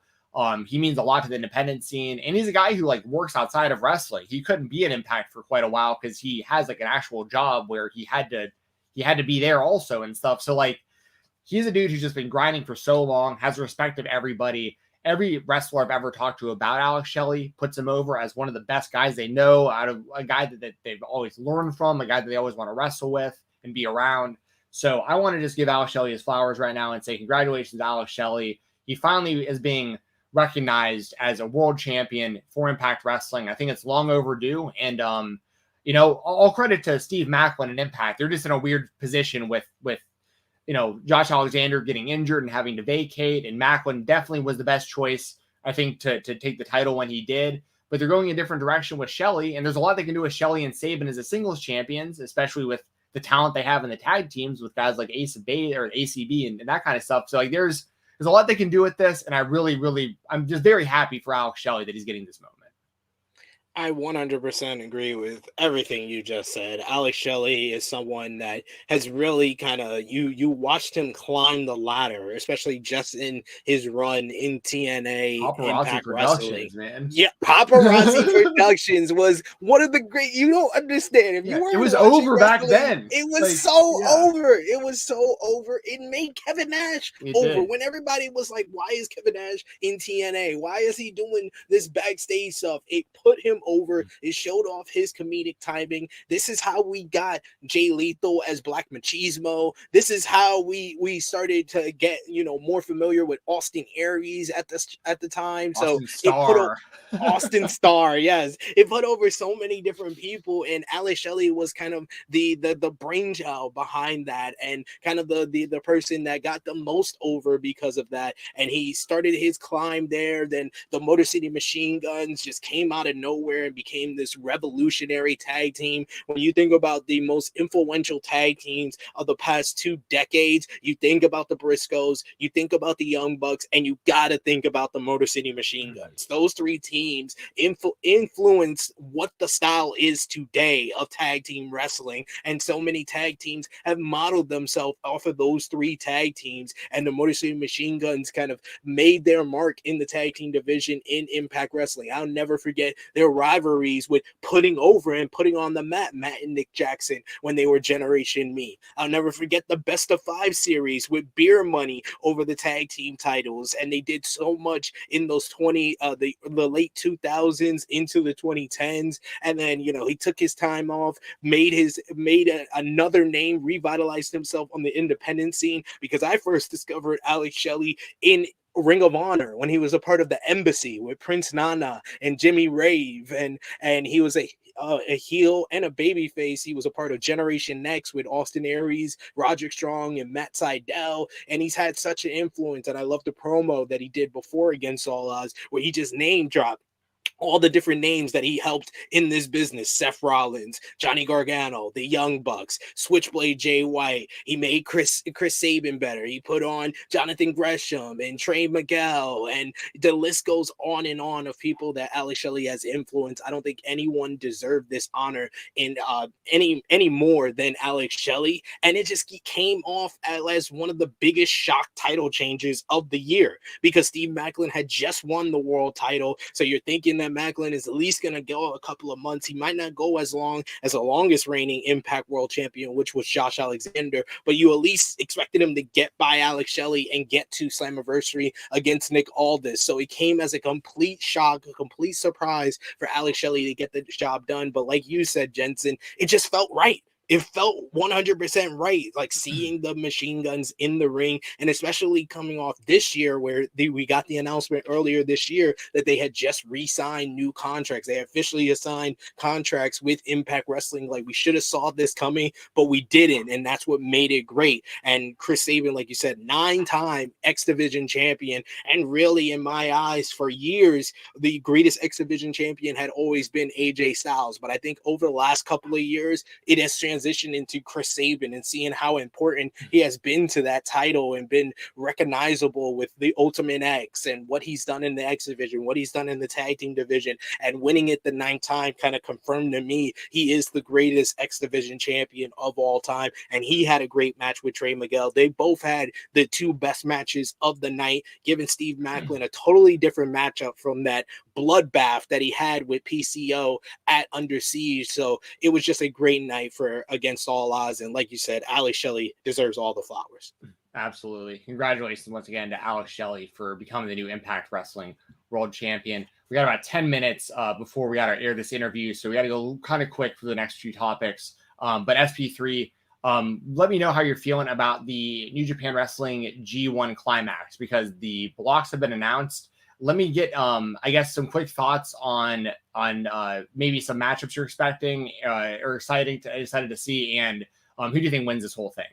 And also, I know there was like some booking confusion here as well, like who you thought should have been involved with who in this. I will say it here. I'll say it once, twice, a million times. Gato, you're a coward. He's a coward. He's cowardice in his booking because he should have put Okada with all the babies. The baby block this year is the A block, which has Sonata, the IWGP World Heavyweight Champion. You got Shoto Amino. You got Yota Tsuji, who just made his return. You got Ren Narita. Chase Owens is in there. That's an outlier. Hikuleo. You got Gabe Kidd. And you got Kaito Kiyomiya, the Pro Wrestling Noah, upstart, kind of top star over there. Okada would have fit in so well because he has the rivalry with Shooter, he has the rivalry with Ren Narita, and has a very heated rivalry with Kaito Kiyomiya. He just would have fit in so well in that block. I'm most looking forward to in that block Sonata versus Kaito Kiyomiya. I think they're 2 great wrestlers that don't get a lot of credit, and they're gonna show out there. B block's got Okada, Yoshihashi, Tangaloa, ELP, Taichi, Kenta, Great Okan, and Will Ospreay. Okada and Ospreay had one of the, in my opinion, the match of the year last year in the G1, and they're going to do it in the block format, which will be very exciting. C block's got all the houses. You got Tomohiro Ishii, you got Tama Tonga, Mikey Nichols, Shingo Takagi, Eddie Kingston, Aaron Hanare, Evil, and David Finlay. Most looking forward to Shingo Takagi versus Eddie Kingston. I just can't wait. That's going to be so hard hitting. It's going to be fantastic. D block's got kind of the workhorses in Hiroshi Tanahashi, Goto. You got Tori Yano, who's just going to have comedy matches. Tetsuya Naito, Zack Sabre Jr., Jeff Cobb, Shane Hayes of TMDK, and Alex Coughlin. I'm looking forward to Naito and Zack Sabre Jr.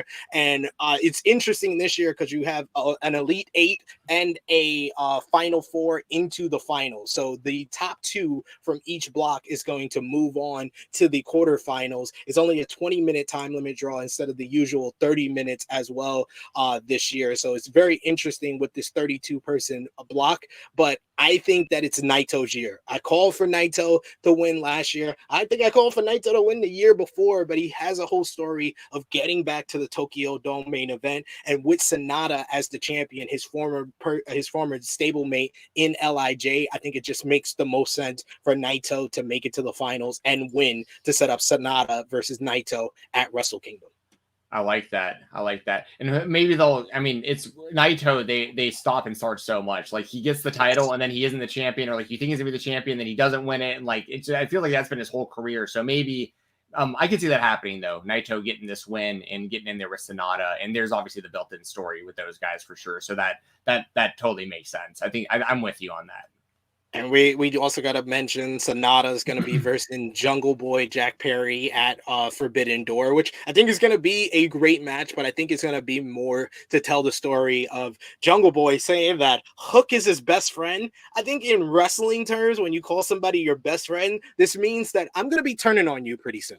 So I think that when Jungle Boy loses at Forbidden Door, he's going to put the blame on Hook, and that's how we're going to lead into the Jungle Boy heel turn, because he's feeling more insecure being next to Hook, who has the FTW championship. And I think it would be a great heel character. This guy has built up this whole year about winning a singles title, and then he wins the title that isn't even sanctioned by the company and is walking around like he accomplished something. I love that. I love the idea. I think that's totally possible. That's the route we're headed. Let's move on quickly to our indie spotlights. I'm going to give a big motherfucking shout out. Some indie news. We'll talk about this kind of real quick before the interview with Gunnar Mathis here. First thing I wanted to bring up is Fight Pro. Y'all heard Ernie Osiris and Logan Easton LaRoe on our show just the other week talking about Fight Pro starting up. It's available now over on IWTV. The season has started. They had like an introductory episode last week, and then just the other day on Tuesday, they aired round 1 of Enter the Fight for Fight Pro, and I recommend checking this out, y'all. It's a different presentation. It's very, very sports based. It's a little confusing. I'm not gonna lie. Like there's some confusion to that because like there's multiple because as you're watching the show, there's multiple kind of divisions and rule sets and stuff happening throughout the show. So it isn't all you're not watching just like the grappling matches, and then like watching like the hybrid matches and like it's all mixed together, but they do a really good job on commentary explaining what's going on and how the divisions work and stuff. It's just one of those things where I think that to get into it, you have to sit down, you got to pay attention, and week after week, I think it's going to become better and better where people, because, depending on how you win matches, you get a certain amount of points, and it's a whole season that they're doing. And basically there's like the veteran league and the up and coming league is essentially, in layman's terms, how they're doing it. And to become the first champion of Fight Pro, like their main champion, you basically have to be the winner of the veterans and then like run the whole gauntlet of the up and comers, and like those are going to clash and form the champion. So there's a lot of moving pieces in this thing. There's alternates. There's already been people who've subbed in for other people and stuff. So there's a lot going on, but I will say I think the production is really good. The camera work is really good. The audio and everything is really good. The presentation is really good. The idea is really good. I like that it's something different and that it's really sports based. And I think IWTV is the right platform for it. The more that I watch it, the more I'm like, I think this makes a lot of sense with like the like 13 weeks or whatever they're doing on IWTV. I think it's a good home for them. So, and also shout out to, the talent involved. They had a lot of good people on episode 1 of this, like LSG wrestled. I really enjoyed the Logan Easton LaRoe versus Colby Carino match in the co-main event. Thought that was really good. Delirious versus Tony Deppen in the main event. We had Rhett Titus versus Anthony Bennett on this show.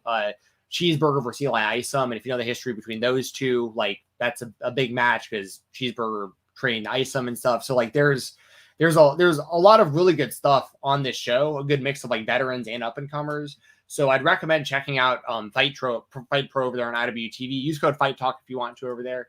SP3, did you have any additional? I apologize that I can't get like more thoughts because we got to go so fast through these before the interview. But is there anything else you want to throw out there about Fight Pro? No, I agree with you. I think it's an interesting concept. It reminded me initially of the Pure Rules, Yes. But it's a lot more kind of intricate with like the violations and the infractions that the guys can get and how they kind of had the marker underneath to let you know like how many infractions each guy has. Like for instance, Cheeseburger versus Eli Isom ended. It was going to be a time limit draw, but because of the infractions, there was a winner. So like that's to your point. Yeah. Yeah, because I really only watched the Tony Deppen versus Delirious matchup, which I thought was a really good matchup between the two guys. And seeing Delirious out there, as a longtime Ring of Honor fan, that was fun for me with him winning with Shadows Over Hell. So that was always great to see. So yeah, it reminded me a little bit of Ring of Honor because of all the familiar names like Eli Isom and world famous CB and Rhett Titus and Tony Deppen and Delirious. And Prince Nana's the owner. Yeah. Exactly. Prince Nana's the owner. So I was like, okay, I can get into this, and I'm interested to kind of follow along with everything and see how it goes. It's just like you said, you just need to take the time and actually pay attention. And I know that's a lot for us wrestling fans, but it's kind of that type of kind of promotion that you're going to have to pay attention to stuff. Yes, absolutely. And lastly, before our interview here with Gunnar Mathis, I want to give a shout out to Battle Slam. They have 3 shows coming up this weekend. It is Juneteenth weekend, which is I live in Atlanta, so obviously it's a really big deal here too. They do like a really big parade and a whole festival that goes on from Friday through Sunday. So Battle Slam is going to be a part of the actual parade, which is cool on Saturday. So they're doing Friday night. I'm hoping to get out there on Saturday. I have to work my shoot job Friday, and then there's Father's Day on Sunday. So it's just a tough weekend, but like, anyone who's in Atlanta, I'd recommend checking that out if you can. Battle Slams they're great events. I think I've been to every Battle Slam show that they've run.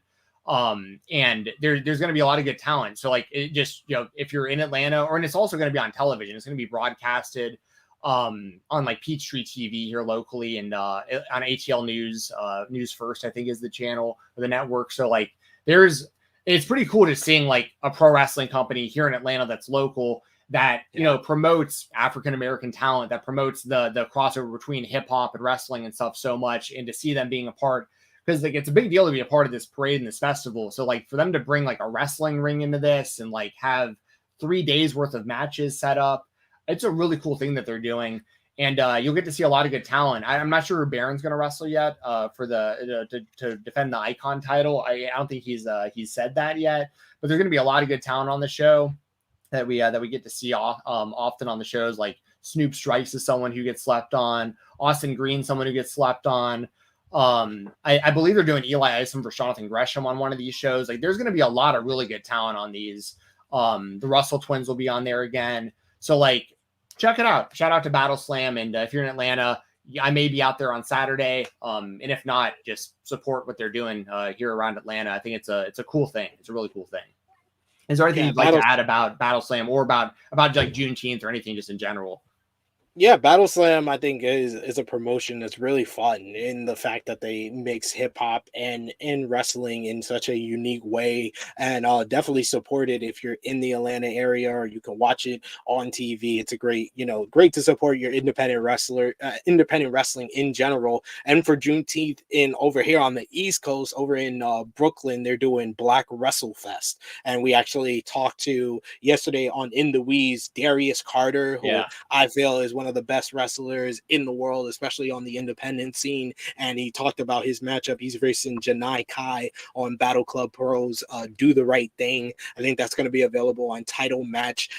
So you could check that out over there. So yeah, Darius Carter, definitely one of my favorites. And definitely, if you don't know Darius Carter, you should know Darius Carter. So go out of your way to check out the interview. Check out, he's going to be on that show. He's also going to be, I believe, on BCW versus Marcus Mathers over there. So he's going to be busy. And Black Wrestle Fest is a great one. If you're on the East Coast, if you're in the New York area, you can support that. That's going to be going down in Brooklyn this weekend. There you go. Good stuff. SP3, thank you again for joining me on the show. As always, brother, let everyone know where to find you. You can follow me on the Twitter machine at TrueHeelSP3. I'll be going live on the True Heel Heat YouTube channel today at 1:05 p.m. Eastern Time with AE Ramble with myself and Jimmy Macaram. As Joe Pearl has coined before, we are the AEW Sour Graps, because Jimmy Macaram does not like Tony Khan and his booking all the time. So it's always fun to see me, who's a lot more positive about last night's show, and I'm sure Jimmy is not. So it's going to be a fun time seeing the juxtaposition between us. So join us live over on the True Hill Heat YouTube channel, where we got content daily. I'll be over there on Friday for Dark Side of the Ring review. We'll be there on Saturday at 11:05 a.m. Eastern Time with our flagship show. And then on Sunday, we are debuting a new AEW Collision review show with myself and Sober Guy JJ at 11:05 a.m. Eastern Time. So I'll be there the next couple of days. But thank you, Jensen, for having me. Thank you for Jeremy. I love filling in for him or you on this show. The show is such a great format where you guys talk about all of professional wrestling, and I love just bringing awareness to promotions that you might not know about. Jensen got me watching Fight Pro, which I probably wouldn't have known about if I wasn't on the show today, and I'll be following along with that. So I love the format here on the Spotlight, and support the Spotlight and Fightful for sure, like I do. Awesome. Thanks again, man, for joining as always. And y'all are about to hear an interview with myself and Gunnar Mathis, who is an avid Cody Rhodes collector. The first kind of handful, probably about the first half or so of it, is we're talking about him as a fan, his collection, and that kind of stuff. And then he goes around and he starts showing us what he's got. To put this interview in perspective, the first item he shows is my Grail item, the thing that I want the most in my collection. He shows it right off the bat. So it's just like, it's a great interview. I hope you guys enjoy it. Please let me know in the chat, everybody, if there's any audio issues or anything as I play this. But without any further ado, here's my interview with Gunnar Mathis. Welcome to the Creator Spotlight, the interview portion here on the Spotlight on Fightful. I am Steven Jensen, joined today by somebody I came across on Twitter, and I'm very interested in knowing more about and seeing the collection this man has put together. I am joined by a Cody Rhodes collector, Gunnar Mathis. Gunnar, how are you doing today? Great, Steven. How are you? I'm doing great, man. So like I said, I'm a big Cody Rhodes guy. I made sure to wear one of my Cody Rhodes shirts today. Gotta get in the spirit. And he's my dude. I'm a longtime fan, and when I came across your Twitter, I was very impressed because I'm somebody who I collect a lot of things, and I do collect some Cody things, but the things that you've collected are like next level, a lot of this stuff. And first and foremost, how did you become a wrestling fan just in general? My dad, actually, when I was very young, he got me into it. Yeah, so, I grew up watching it. And you're 21 currently? That's what it says on your Twitter? Turned 21 just a few days ago. Awesome. So longtime fan, your dad got you into it. Now, was Cody your favorite wrestler from the start, or like who were kind of some of your favorites when you kind of got into it? From the start, my favorite was actually Shawn Michaels. So growing up, big Shawn Michaels, Triple H fan, John Cena, of course, Jeff Hardy, that era. But as I got a little bit older, that was funny actually, is being a big DX fan, you hated the legacy. So, but no, growing, as soon as I got older a little bit, I became a pretty big Cody fan for sure. So what was it? As far as I can remember, he's been my favorite. So what was it like about Cody that draws you so much to him as a fan? Definitely his connection he has with the fans. Meeting him for the first time definitely put it over the top. You can tell he takes the time, to make sure he appreciates all of his fans. And then, of course, in ring, on the mic, everything. Yeah, you traveled out to WrestleMania, I know, this year. And sure. How many different events have you gone to, like live, since you've been kind of? Well, I guess, do you know how many total live you've gone to, and how many have you gone to since you've like really gotten into collecting? Oh, honestly, not many. Me and my dad, we just always watched it on TV growing up. So when I was younger, like WrestleMania came to Atlanta. I forgot what year it was. I think it was WrestleMania 28. They came to Atlanta, but 27. I had a baseball. Yeah, 27. Yep, correct. Yep. Had a big baseball tournament that weekend. So my dad's like, we're not going to let you go. I'm like, come on, we do this every weekend. Why can't we go to WrestleMania? I would say the first big event I went to was All In Chicago. That was like my first. Actually, I went to house shows locally, like WWE house shows and everything. But my first like live, whether it be TV or pay-per-view event, was actually All In. So I went to Double or Nothing in Jacksonville. WrestleMania 38 was my first WrestleMania. And then, of course, this year's WrestleMania in Hollywood. And I've been to a few Raws and SmackDowns since then as well, but not as many shows as you would think. Yeah, well, I mean, you do it up big when you go, though. I mean, you were sending me some pictures. We were DMing back and forth, kind of like some of the stuff that you were seeing at the merch stands and stuff that you were picking up. And I mean, I'll go ahead and I'll just get this question out of the way, because the rest of this conversation is going to be very positive, like very upbeat, very positive. But I do have to ask you: you fly all the way out to California. Cody loses in that main event. Like, how did that feel? Because I'm still having nightmares. Like, I have flashbacks of that Solo Sikoa thumb, like over and over. Yeah. So how did it feel? I mean, obviously, I'm sure you had a great time there. I'm sure it was a great experience, WrestleMania, all the cool stuff going on, and great shows, overall. But what was it like being there for Cody and seeing that happen live? Oh, devastated, man. It was like, because everybody, the whole crowd everyone just knew he was going to win. Of course, that's the reason I went out there, was to see that happen. But then after the fact, you realize he still got the main event, the biggest show of the year. His face was all over the billboards in Hollywood. So that was great to see. And like you said, it was a phenomenal show. But in the moment, my friends I went with, my buddy Andy actually got a video of my reaction because I guess he saw the section we were in. We could see Solo coming out of the crowd, coming back out, and I was like, oh no! I just knew it was about to happen. And so he got a funny video, actually, my reaction, and I was devastated. Oh my gosh, man. Yeah, my realization moment was when, I remember it all so vividly. Like, Cody hits one crossroads, hits two crossroads. I'm standing up in my living room. My brother doesn't even like wrestling, and he's like super invested in this moment because he knows how invested I am. And I'm like, this is it. This finally happening. This is the moment. Yep. And I saw Heyman get on the ring apron, and that's when I was like, oh no, wait, what's happening? Because like the camera is on Heyman, so I'm like, what's happening in the ring? Why Cody hasn't hit this crossroads? And when I saw that thumb go back and hit Cody, it was just, man, yeah, just complete devastation, like you said. But yep. Now, do you think?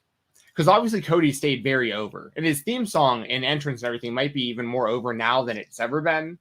So in certain aspects, I'm not going to sit here and say it was the right idea. I'm not, because he should have won the main event of WrestleMania. I'm not going to switch my opinion about that.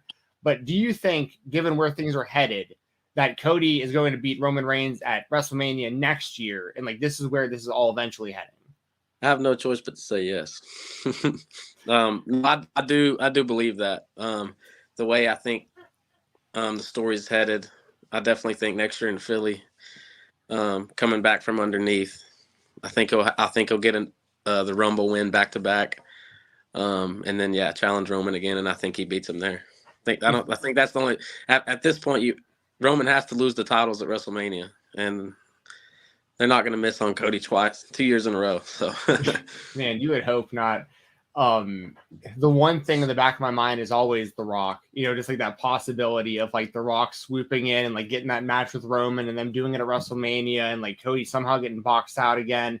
This whole other title, which I really don't like this other title on Seth Rollins. And that's because I'm so biased towards, I like Cody finishing the story. He should be the only champion. Absolutely. Absolutely. So I got love for Seth Rollins. He's super over as well. I'm not going to deny that. I'm not ignorant to that, but it does deflate the moment a little, devalues it a little bit that there's this other world champion now. And it sounds like you agree. Yeah. If you want to elaborate on that at all. I definitely agree. Of course, a lot of the fans were clamoring for another belt. They don't want, Roman's not there a whole lot, at least as much as he was. So, of course, they want a belt on the Raw show. So, I get that aspect of it, but I agree with you. And I do think if Cody is going to beat Roman, he shouldn't touch Seth Rollins or that belt until, way down the road. Because at the end of the day, that's not the belt that he wants. That's not the belt that finishes the story anyways.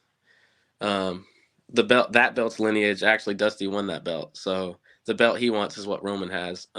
And that has to happen next year and at WrestleMania in Philly, and I think it will. Yeah, I sure hope so. Especially me and you both. Yeah, especially because I can't let that happen twice in a row. I'm gonna go again next year. I'll be there. But hey, if it happens twice in a row, I don't know. The following year, I might have to be like. Yeah, you might just have to give up on wrestling altogether, man. Just. Because that was what was so crazy was when Cody left WWE with this whole new world of because I was already tapped in on the independent scene, but when AEW formed and everything. So for him to leave AEW was obviously such a humongous deal for so many reasons. And a big part of that gamble is okay, well, if he's going to do this, he's got to win the title. It's got to be about winning this title. Because he's got money. He's got clout or whatever. He's got. What he doesn't ever have is the WWE Championship. And now he's going back as a totally different dude. Vince sees him differently. The company sees him differently. This is it. This is what it's all about. So I agree. I feel like it has to happen at WrestleMania this year. And I think that they've clearly done what you've said, where they're making it to where Cody, they're not devaluing Cody on the show to where it makes him seem uncredible to become the champion. Because otherwise, why wouldn't he be fighting for the title? Obviously, he was the number one pick for Raw. Why wouldn't he be? He keeps winning. But the way that they're playing this is he's avoiding that title completely, like you said, while being sidetracked by things that are arguably more important. Brock Lesnar is probably a bigger deal than fighting for this new title. this Dominic thing. How do you feel about Dominic? Because Dominic is like super over in his own right as well, which is a kind of out of nowhere almost. How do you feel about that being like the next? Me and Jeremy are going to talk about that on the show before y'all hear this interview. So, what are your thoughts on that? I saw a lot of hate online for that today. I don't quite understand it. Dominic is arguably the greatest heel in the business today, and I mean, you can say MJF, you can say Roman, of course, but nobody gets the kind of reactions that Dominic gets. The crowd literally won't let him speak. So I think it'll be an interesting aspect. It'll be the biggest heel in the business and then the most over guy in the business. And obviously, in my opinion, it's just a quick one-off feud. Brock taking a pay-per-view off. We knew that was coming anyway. And to me, like, if you're going to have Brock Cody trilogy, rumors of it being a Texas Bull Rope match, you want to have the big, that be their final bout or whatever. You want to have that at SummerSlam over Money in the Bank. So to me, I'm all for it, actually. Cody and Dominic, it's a new opponent. Somebody hasn't been in the ring with, somebody hasn't really worked with much. So I'm all for it. And then obviously get back to Brock right after and then get the win at SummerSlam. For sure. And there's some layers there too. Second generation wrestler, both of Absolutely. them. Like Cody's got the history with Ray. Actually, at that WrestleMania we just brought up, Ray wrestled Cody at that WrestleMania. Yep. I was there as well. That was the first WrestleMania I attended as well. Should have been mine. Yeah. I'm local to Atlanta as well. I lived in Nashville for like about 10 years and then moved back right around the pandemic. So now I wanted to ask you more about it kind of on the collecting side. How did you start, and how do you, I don't want to pry, but like, it's an expensive hobby. Like, it isn't cheap to buy these items. If you don't mind, I'm not necessarily say like, how do you make your money, but like for people who are out there trying to do what you're doing, like how do you make this happen? Because only being 21, like you're a young guy, you're these trips are expensive, this merchandise is expensive, but you're putting together as a fan, it's a super impressive collection. Well, as you can see, it's pretty extensive. It's something I've worked hard on for a long time. It all started growing up. I always collected wrestling figures. And then whenever he went to the indie scene and all that, obviously they weren't really making many figures of him. And so I was just always collecting figures. I never collected belts or gear or, anything outside of that. And so it all started like my dad would, I don't know if you've ever seen people make like custom figures, like of people that don't like, are in companies that don't really have like figure lines. My dad would, he was really good at making like custom figures. So like I still have them all. Cody in a suit with Bernard, the business bear, if you remember that. And just different events from when he was in Ring of Honor and New Japan and stuff. And then when my buddies hooked me up with a Intercontinental replica title, and then from that point I was like, well, I have this, now I have to get every other title he's won, at least major title. Of course he won OVW titles and all that stuff, but as far as major companies and all that, I was like, I have to get all the titles he's ever held. So I'd say that's what really started trying to get a little bit of everything. Wow. So it was the white strap IC title belt. Yep. And that started it all. Wow. So, before, because I'm obviously funny about that story is, the buddy that I got it from, actually, whenever I bought, I was going to meet Cody at a show in Atlanta the day I bought it from him, but I didn't even have the money then to pay him for it. So he loaned it to me. And I took it down there to get signed, and then I paid him back later for that belt. But yeah, that's what started it all for sure. That's awesome. I definitely want to get some looks at your collection here in a second. Yep. But so it starts with the belt, and then, I mean, because it's transformed into a lot of different stuff.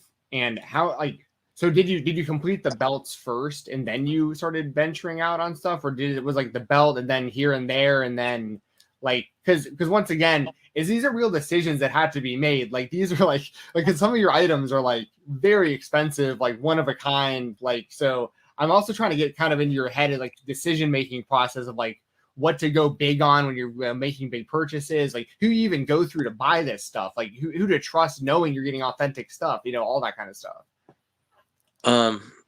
So I would say after I completed all the belts, but like just small things in between getting those, you know, once you dive deep into collecting something, you want it all right then. So it all happened so fast. Like, it seemed like it all really happened overnight. Obviously, it didn't. But as far as the more expensive stuff that I have goes, actually, so one of my buddies, he makes gear.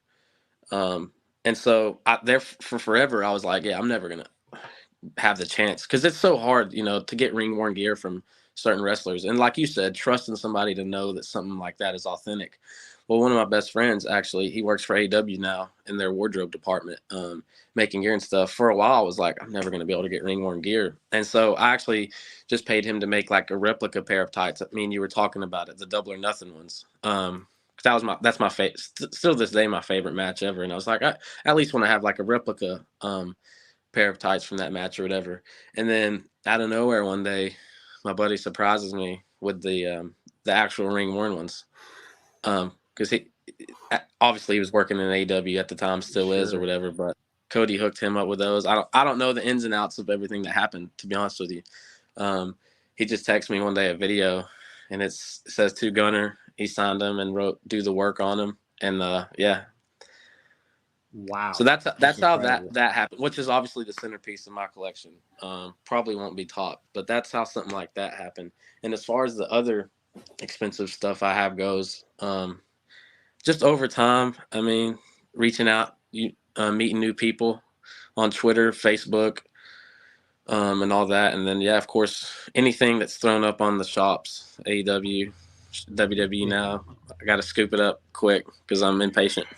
Yeah, man. I was on WWE Shop yesterday because, of course, they dropped those new Cody shirts. So I went on there and and I saw like some of like the plaques were discounted and like the stuff with like the ring canvas and stuff was discounted. It just becomes a big rabbit hole because before I know it, my cart's like $200-$300 and I'm like, oh man, like, you know, it adds up quick. It sure does. Like you were talking about, I was showing you the stuff at the merch stands at WrestleMania this year. Yeah, I could have spent way more money in that place. I mean, the stuff they had was incredible, but you kind of have to pick and choose what you want. The problem for me is I want everything. So my buddies were telling me I was crazy for all the stuff I was buying day one of the Superstore out in Los Angeles. They were like, you're crazy. Like, you have 1,000 Cody autographs. You don't need that. I was like, yeah, dude, come on. I'm here right now. I have to buy it.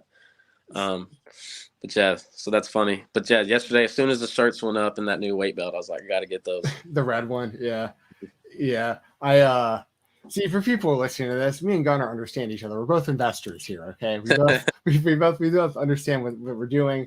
I've gotten really deep into like signed AEW figures, and like what started that was getting the Cody, you know, the first series 1 Cody signed. And then I was like, well, I'm trying to get the whole first series signed and start chipping away at that. The next thing I know, my whole, I don't want to move my camera around, but like my whole wall starts getting full of these things. I see that. Yeah. And it's like, you know, all around me and the loose figures and the autographs, and it just becomes this big thing, but it's it happens quick. It does. The pandemic definitely expedited that big time. Yeah. Big time for me as well. Cause you're at home, you're all the time wanting to add something to it. So yeah, the pandemic, I would say actually that's right around the time when I have pictures from like my collection when it started to like now. So it's pretty cool to go back and look over the years and like see how quickly but yeah, I would say around that time too is when it all like out of nowhere just bam. Yeah, for sure. And something, just a tip for people, this is something that's worked for me. People are trying to get into collecting. I had a good friend who got me in on like this like private Facebook AEW figures group, you know, and like it was something where I was like, really, something like that would be, and it's every day. There's people on there putting pictures of what they've got, people who are saying, you're vouching for other people, saying I bought from this guy or that guy, and like they're legit, and like you buy with confidence. And before you know it, you have like this whole connection of people where I find myself just like bored on like a Friday night, just sitting around. And I'll just like shoot a message to a complete stranger that I only know because of this group, and just be like, hey man, you still got that so-and-so figure? And I'm like, yeah, man. I'm like, yeah, send it on over. I'm going to PayPal you right now. You know, it becomes like a community. Those groups are amazing. Actually, 2 of my best friends in the world I met on those groups. Just over time, you know, you talk to them more and more, you buy something from them, they buy something from you. And now we talk every day almost, and actually attend shows together and whatnot. So yeah, those groups on Facebook are huge if you're trying to get into it. You got to be careful, of course. There's always people in there, trying to get people. But if you're careful and all that, you can definitely kickstart your collection or expedite it for sure. I'd recommend buying with friends with goods and services on PayPal when you're starting out and like you don't know people yet. Because I've had like packages lost and stuff before, and it's like at least you're covered by PayPal when you do it that way. But then once you start to get to know people, like, you start making deals with people and stuff, and it becomes a lot easier. But yeah, buy with caution if you're getting into it, you're new. But I always try to do little things like, hey, take some videos of you saying kind of like your name, show me a couple angles of it, like so I know you got it in hand. Like, be careful, of course, with what you're doing. Oh yeah. Yeah. So all right, man. Could you show me some of your stuff? Because I would love to see a bit of this collection. If you kind of explain the pieces as you're showing them to me, if you don't mind. Let's see, where do we start? And it's funny. It's funny, Gunnar, because on this show every single week, I ask, "What's the coolest thing in your room?" to every person that I interview, and and the next like half of this interview is going to be the coolest stuff in your room, which I'm actually really excited about. So, how about I flip this camera around? Let's see.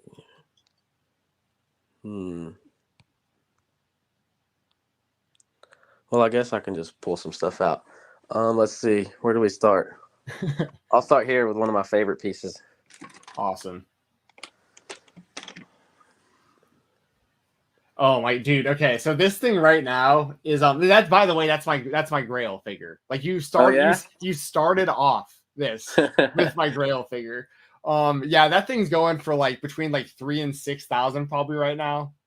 Absolutely, yeah. It's insane. So that one actually I looked up. I don't know if you remember the first. Yes, I hate myself. Yes. Ringside actually posted them for sale. $100. $100, yeah. And I ordered that one in the Jericho, and I sold the Jericho and kept that one. I have $0 into it. And now they're going, like you said, they're going for what, 3,000 or 6,000? Probably something like that. And I see them signed every now and then. The price will fluctuate, but I keep my eye on that one because that, like I said, that's my Grail. And I didn't have the money at the time, but I wish I would have just done it anyway. Because yeah, for $100, that was an absolute steal. I remember when those went up, and I hate myself for not getting one. But congratulations! That like I said, that's a Grail figure. And here, do you have this one? I don't have the Chase version. I have the regular version of that one.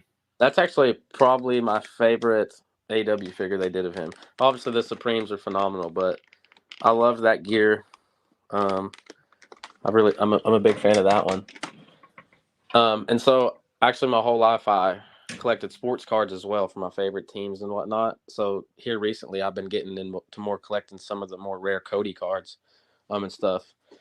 So I'll show you my favorite awesome Cody card in my collection. I was a baseball card collector as a kid as well. That's cool. So here's this. It's a 2009 Topps WWE. Very nice. Dusty Rhodes, Cody Rhodes dual autograph. Ooh, and it's graded an 8. Very nice. These were super tough to grade. I just wanted it graded for my collection, of course. Sure. Those were really tough to grade. And then this one, AEW just released a set last year called Spectrum. Dustin and Cody. Sorry, there's a glare. Very nice. Nice 8.5 there. It's signed by both of them there. Signed by both of them, yeah, numbered to 12 actually. Do you keep up with a lot of the card game these days? Not a whole lot of the card game, unfortunately. Just a little bit here and there.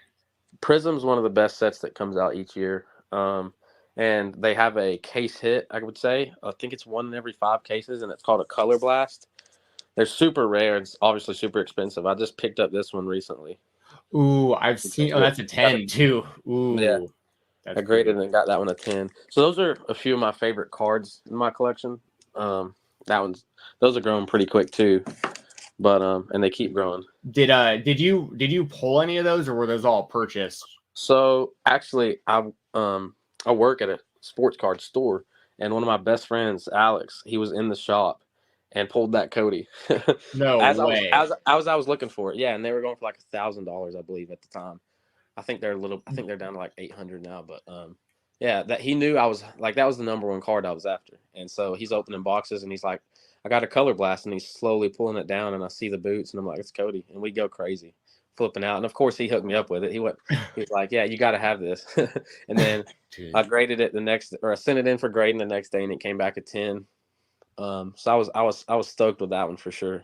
Dude, that's incredible. You'll have to tell me after we record where you work at. I'll definitely come check that out. Yeah, of course. Let's see. Here's some of the belts. So I don't know if anyone notices. Sorry, the camera won't flip, so if it looks a little... It's okay. I can see you good. So I have them in order from when you want them. So I'll start off with the tag belt, and then the oval IC, and I got a little replica mask, if you can see it. Oh, yeah. That was my favorite era of Cody in the WWE, by the way. It was the undashing with the mask. Oh, yeah. It was phenomenal. Yeah. Phenomenal. That one of my favorite belts. That was the one that started it that I told you about. Yeah. The tag. And then, of course, this was the first one he won when he left. Yep. ROH world title. And this one made me mad. So he won that belt and then debuted the new ROH title. Oh, right. So you had to buy both of them. He held it for about 10 minutes because I believe he lost to Dalton Castle. Dalton Castle, yep. And I still had to buy it, though, because he held it. So that's how crazy I am. Dude, I respect it. The Dome Globe. Of course, yep. Was there for that match. That was phenomenal. Had to get that. IWGP US. Very nice. And then I had to get all the 3 different TNT titles he held, of course. Yep. So that terrible first one where Mike Tyson was falling asleep. Right. That's right. The gold one, and then my favorite one, this black one. Yep. Yeah, that's very nice. So those are all the belts, of course. Funny story. Before WrestleMania, I was so confident Cody was going to win. Oh, yeah. That I went and bought the black and blue replica belts online. I was so confident he was going to win. I went ahead and bought them because I found a good deal, and I bought them.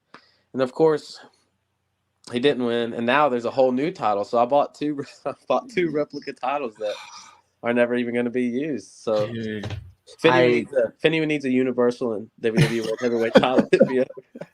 There you go. Yeah, I was saying before WrestleMania, I was like literally hitting people up like, just release the Cody Rhodes is the champion merchandise now so I can just start pre-ordering it. Like I was just as confident, man. Well, they teased everybody. So at the Superstore, they actually had Cody's side plates for sale. Oh no. So everyone was like, yeah, he's winning, because why would they be selling side plates if he's not winning? And they did that obviously on purpose. Yeah.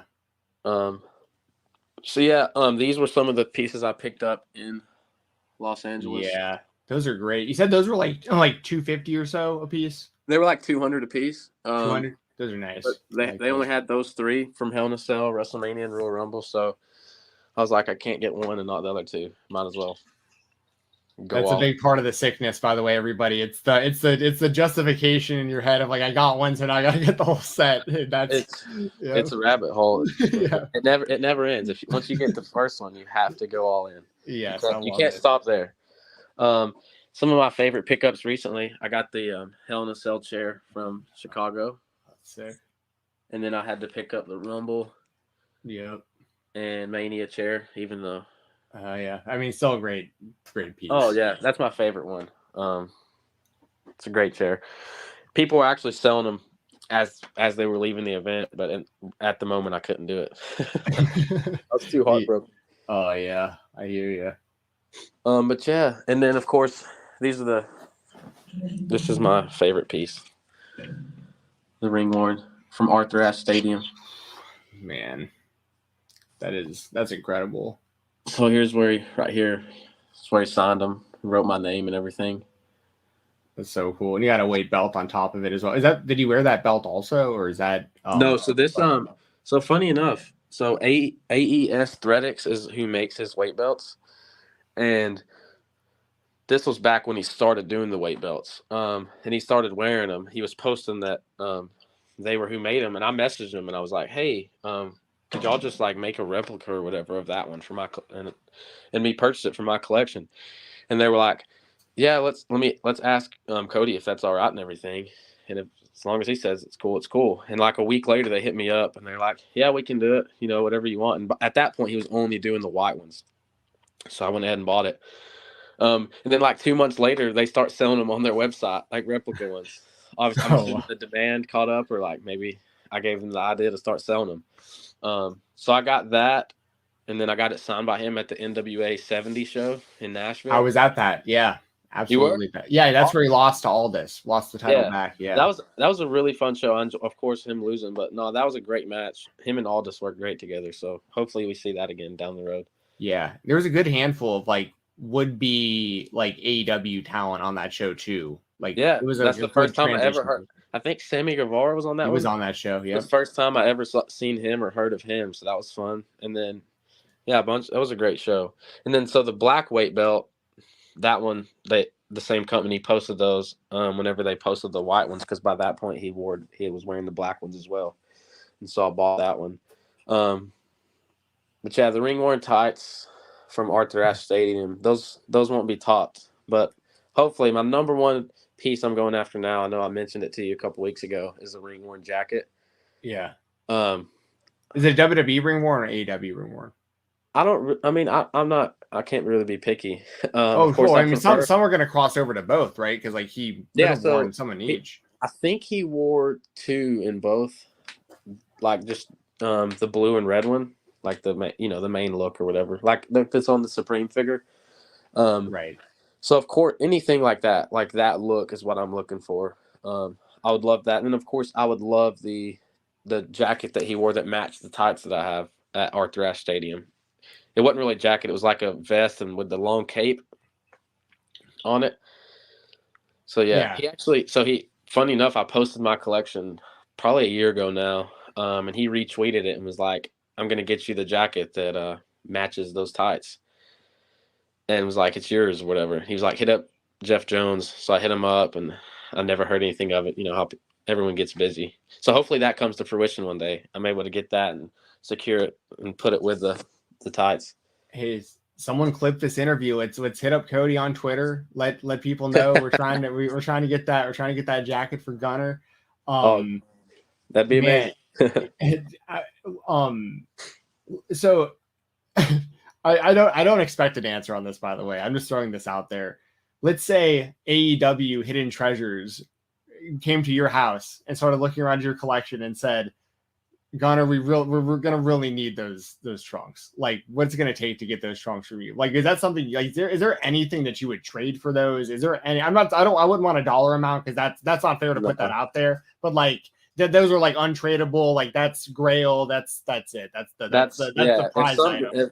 If that was ever a thing, they're untouchable. Sorry.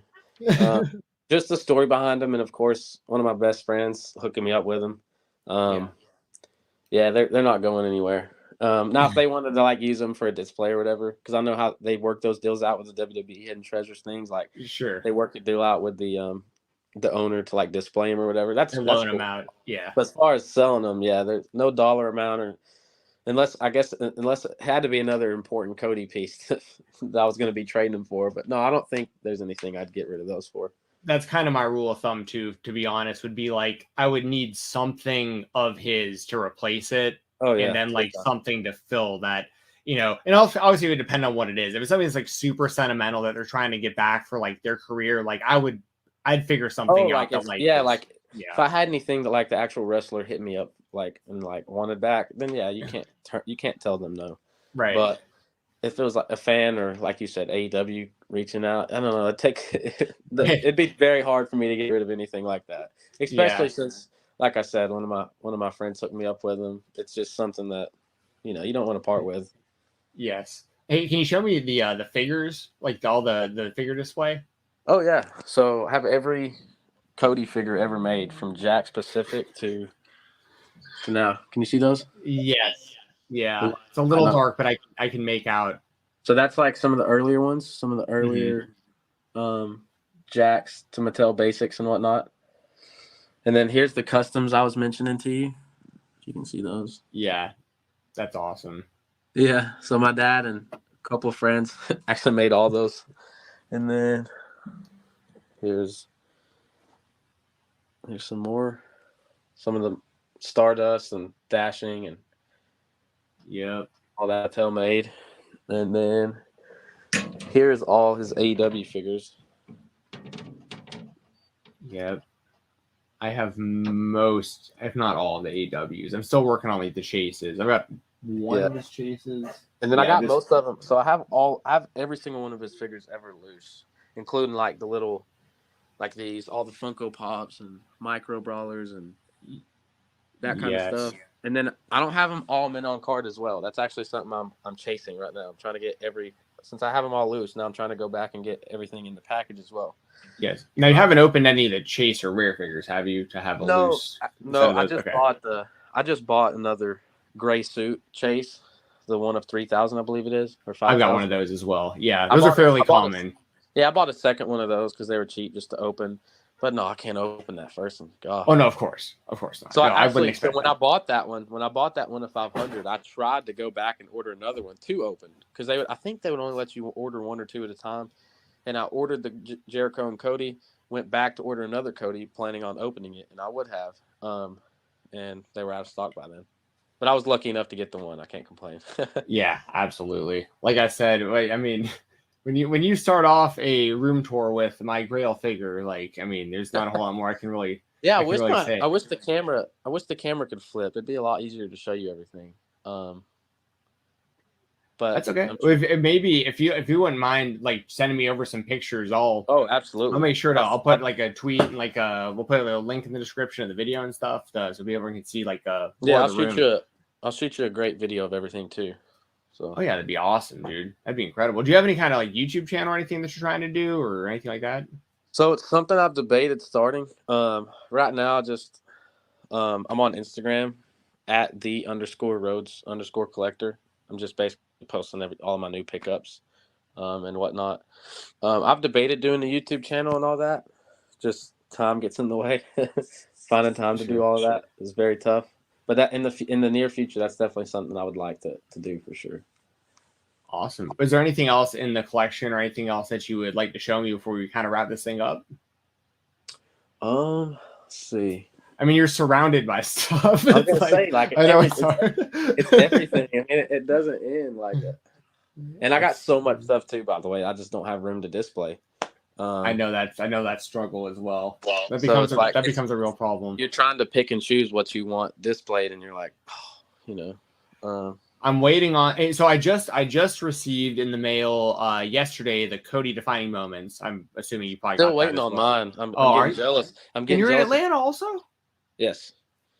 Well, right above Atlanta. I'm in Ringgold, if you know where that's at. Yeah, I know where that's at. Yeah. So yeah, I'm in Sandy Springs. Oh, nice. Yeah, I got mine in the mail yesterday. I'm surprised you haven't got yours yet. Yeah. Anyway, that should be right around the corner. Yeah, I'm waiting on that. I'm getting jealous of everybody posting theirs. I'm like, I got to get this. Well, and we're still waiting on that Ultimate that I'm sure you also pre-ordered like over a year ago, along with me. So I pre-ordered. I jumped the gun on those. I pre-ordered 5 of them. Don't ask me why. Do not ask me why I pre-ordered 5 of them. When they posted them, I was like, let's go. I gotta get a mint on card one. I gotta get one to keep. I gotta get a loose one, and I gotta get a loose one to display without the jacket, and then an extra one just in case. I'm like, what the heck did I do? I love that. So I can't wait until I get those. I'm excited for those. The packaging looks excellent on those. Yeah. Everyone's complaining about the figures, but I'll wait to see my judgment until I get it in hand. Well, so I haven't opened any of the ones since he's returned to WWE. So like I've got like the basic, the elite, and the defining moments now. And I haven't opened any of them, but like in the package they look fine. And I've heard people like complain little things about like the tattoo and stuff. Like, and obviously you're comparing them to the AEW figures, which I thought were really good. I thought Jazzwares did a really good job with his AEW figures. It's going to be hard to top that Supreme figure of his. I agree. The Supreme is great. It's a really great figure. I'll say that the Elite that they've already released, that they kind of rushed. Like if you were comparing just that figure to the Supreme figure without the jacket, I actually prefer the Elite. I can see that, yeah. That's a great figure. But yeah, I've heard people kind of diss the defining moments one because of the neck tattoo or whatever. But I saw that one in person at the Superstore, and that one's incredible. So I'm excited to get that one in hand. Do you collect like anyone else, or because like I picked up like the Shawn Michaels also when I got the Cody, but I didn't get the whole set. So I'm actually about to move them all, but I'll show you. I do have a lot of figures left from. Wait, so you're eventually that will be all Cody? Like you're gonna move everyone else? Oh yeah, I'm about to sell all those because, like I told you, I'm in the works of getting some pretty big pieces in the Cody collection. So I gotta have room to display those. So I'm about to sell all of my AEW figures and WWE Elites, Ultimates, and all that. So I do collect those not for long though. Gotcha. Yeah. The only other one I was gonna ask you about, because I know you just said you bought 5 of the Cody Ultimates. I snagged one of those Logan Paul pre-orders, and I wish I would have gotten more now because I'm seeing people online like already doing like $300. Yeah, and they haven't even dropped yet. It's just people are buying basically the rights to the pre-orders now. So like, Wow. yeah. So I did you snag any of those or just strictly Cody? No, I didn't actually. One of my buddies picked up an extra Logan Paul, and he was like, "If you want it when I get it in, it's yours," and all that. So, but now I won't be collecting by then, so there's no point in it. Yeah, just snagged all the Codys when they went up. There you go. Very cool. Well, I appreciate you showing me the collection, man. I was really looking forward to this, and like, I don't think this is going to be topped as far as collections that I see on this show. As much as the cool stuff that we see on the show is me being a Cody guy, you being so you're in so deep on the collecting on him specifically that like and people on the show, it's almost like a rib to the audience because I'm such a Cody mark that there's some people that are going to watch this and they're going to love the joy I'm having. Some people are going to watch this and be like, I hate this guy so much more because he won't shut up about Cody Rhodes. But I'm glad to have someone else on the show today that understands where I'm at with this. Oh yeah. So I forgot a piece over here in the corner. I'll show you real quick. So these obviously aren't the ring worn tights, but my friend I was telling you about, he made me the debut trunks from 07, and then that's his original WWE promo. Yes. Autographed. That's when he had the better signature, in my opinion. He actually signed his name.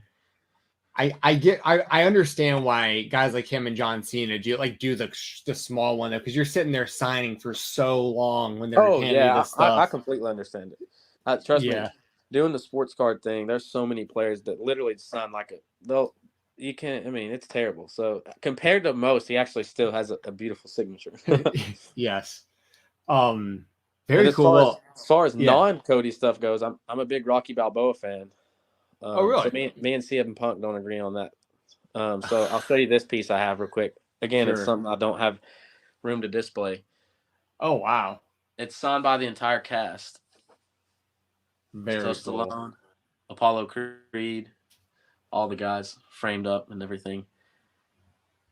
Wow. That's a really cool piece. But that don't come before Cody, so it's not going to get a space. Fair. But so do any the last thing I want to ask you, I guess, do any of these things come through your store? Like any of these items, or is it mainly strictly like baseball cards where you're at? Some of the Cody cards have, like I told you, my friend pulled out at the store. Everything else is Facebook, Twitter, or just being in the right place at the right time, really. Sure. Because every now and then I go to like a memorabilia store that's like mainly baseball cards, but I'll also see like the occasional, like I randomly picked up like a Conan signed plaque the other day from WCW. Yeah. You know, I mean, you'll see we have some stuff. Of course, if it was something Cody, it wouldn't be available. Right, of course. We'll have some stuff but when you go into your typical memorabilia, you're gonna see the same stuff. Like you're gonna see Hogan or Rock or Austin, stuff like that. You don't see a lot of especially even current guys in general. You just don't see a lot of that stuff because I guess the older collectors, that's not really what they're after. But most of this stuff has all just been done by just over time, just being lucky on eBay, on Facebook at the right time, just when somebody posts something. And then, of course, having friends that are awesome and hook me up with cool pieces. Yeah, dude, I love it. I respect it. Keep doing what you're doing, man. Don't let anybody, sorry, what's that? I said I appreciate it. Oh yeah, absolutely. Don't let anybody out there, if anyone's out there trying to say, hey, this is a bad idea, you're wasting your money, don't listen to those people. What you're doing, I think, is very important. I get that a lot, but I mean, They may be right, maybe No. they might be right. I don't think so, but hey, I have fun doing it though. And at the end of the day, that's all that matters. If I enjoy it, Yes. it's something that I have fun doing, then I'm gonna keep doing it. I could not agree with that more. Let the people know where to find you. I know you said you had the Instagram and anything else that you want to plug or put out there before we get out of here. So my Twitter is just at Gunnar Mathis, GUNNAR, MATHIS. And then Instagram is at _Rhodes_collector. You can find me on there. Yeah, that's about it. Awesome. Well, thank you again, Gunnar, for joining the show. And thank you to everyone who watched this. We'll be right back with more of the Spotlight. All right, y'all. I am back. Thank you very much for Gunnar for joining me. And thank you very much to everybody who watched the show today. I have to go clock in for my shoot job right now. So thank you to SP3 for joining me all episode. And thank you for Jeremy joining in. And it was great to have him back. All y'all go show some love to Jeremy. It'll be good to have him back kind of more full time again starting next week, it sounds like. So thank you all very much. Make sure to hit the subscribe button and the like button right here on Fightful. Make sure to subscribe to Fightful Select. That's the best way to directly support what we do here at Fightful. And you can listen to the Fightful Select Weekender podcast every Sunday, sometimes on Mondays, depending on what's going on Sunday nights and stuff like that with the world of independent wrestling. So check that out, Fightful Select Weekender podcast. And appreciate y'all once again. I'll be the next time you all hear me will be on Sunday or Monday talking on the Weekender. I'll be on live rounds with Doug on the RVD Theater for Life YouTube channel on Tuesday night at 10 p.m. Eastern.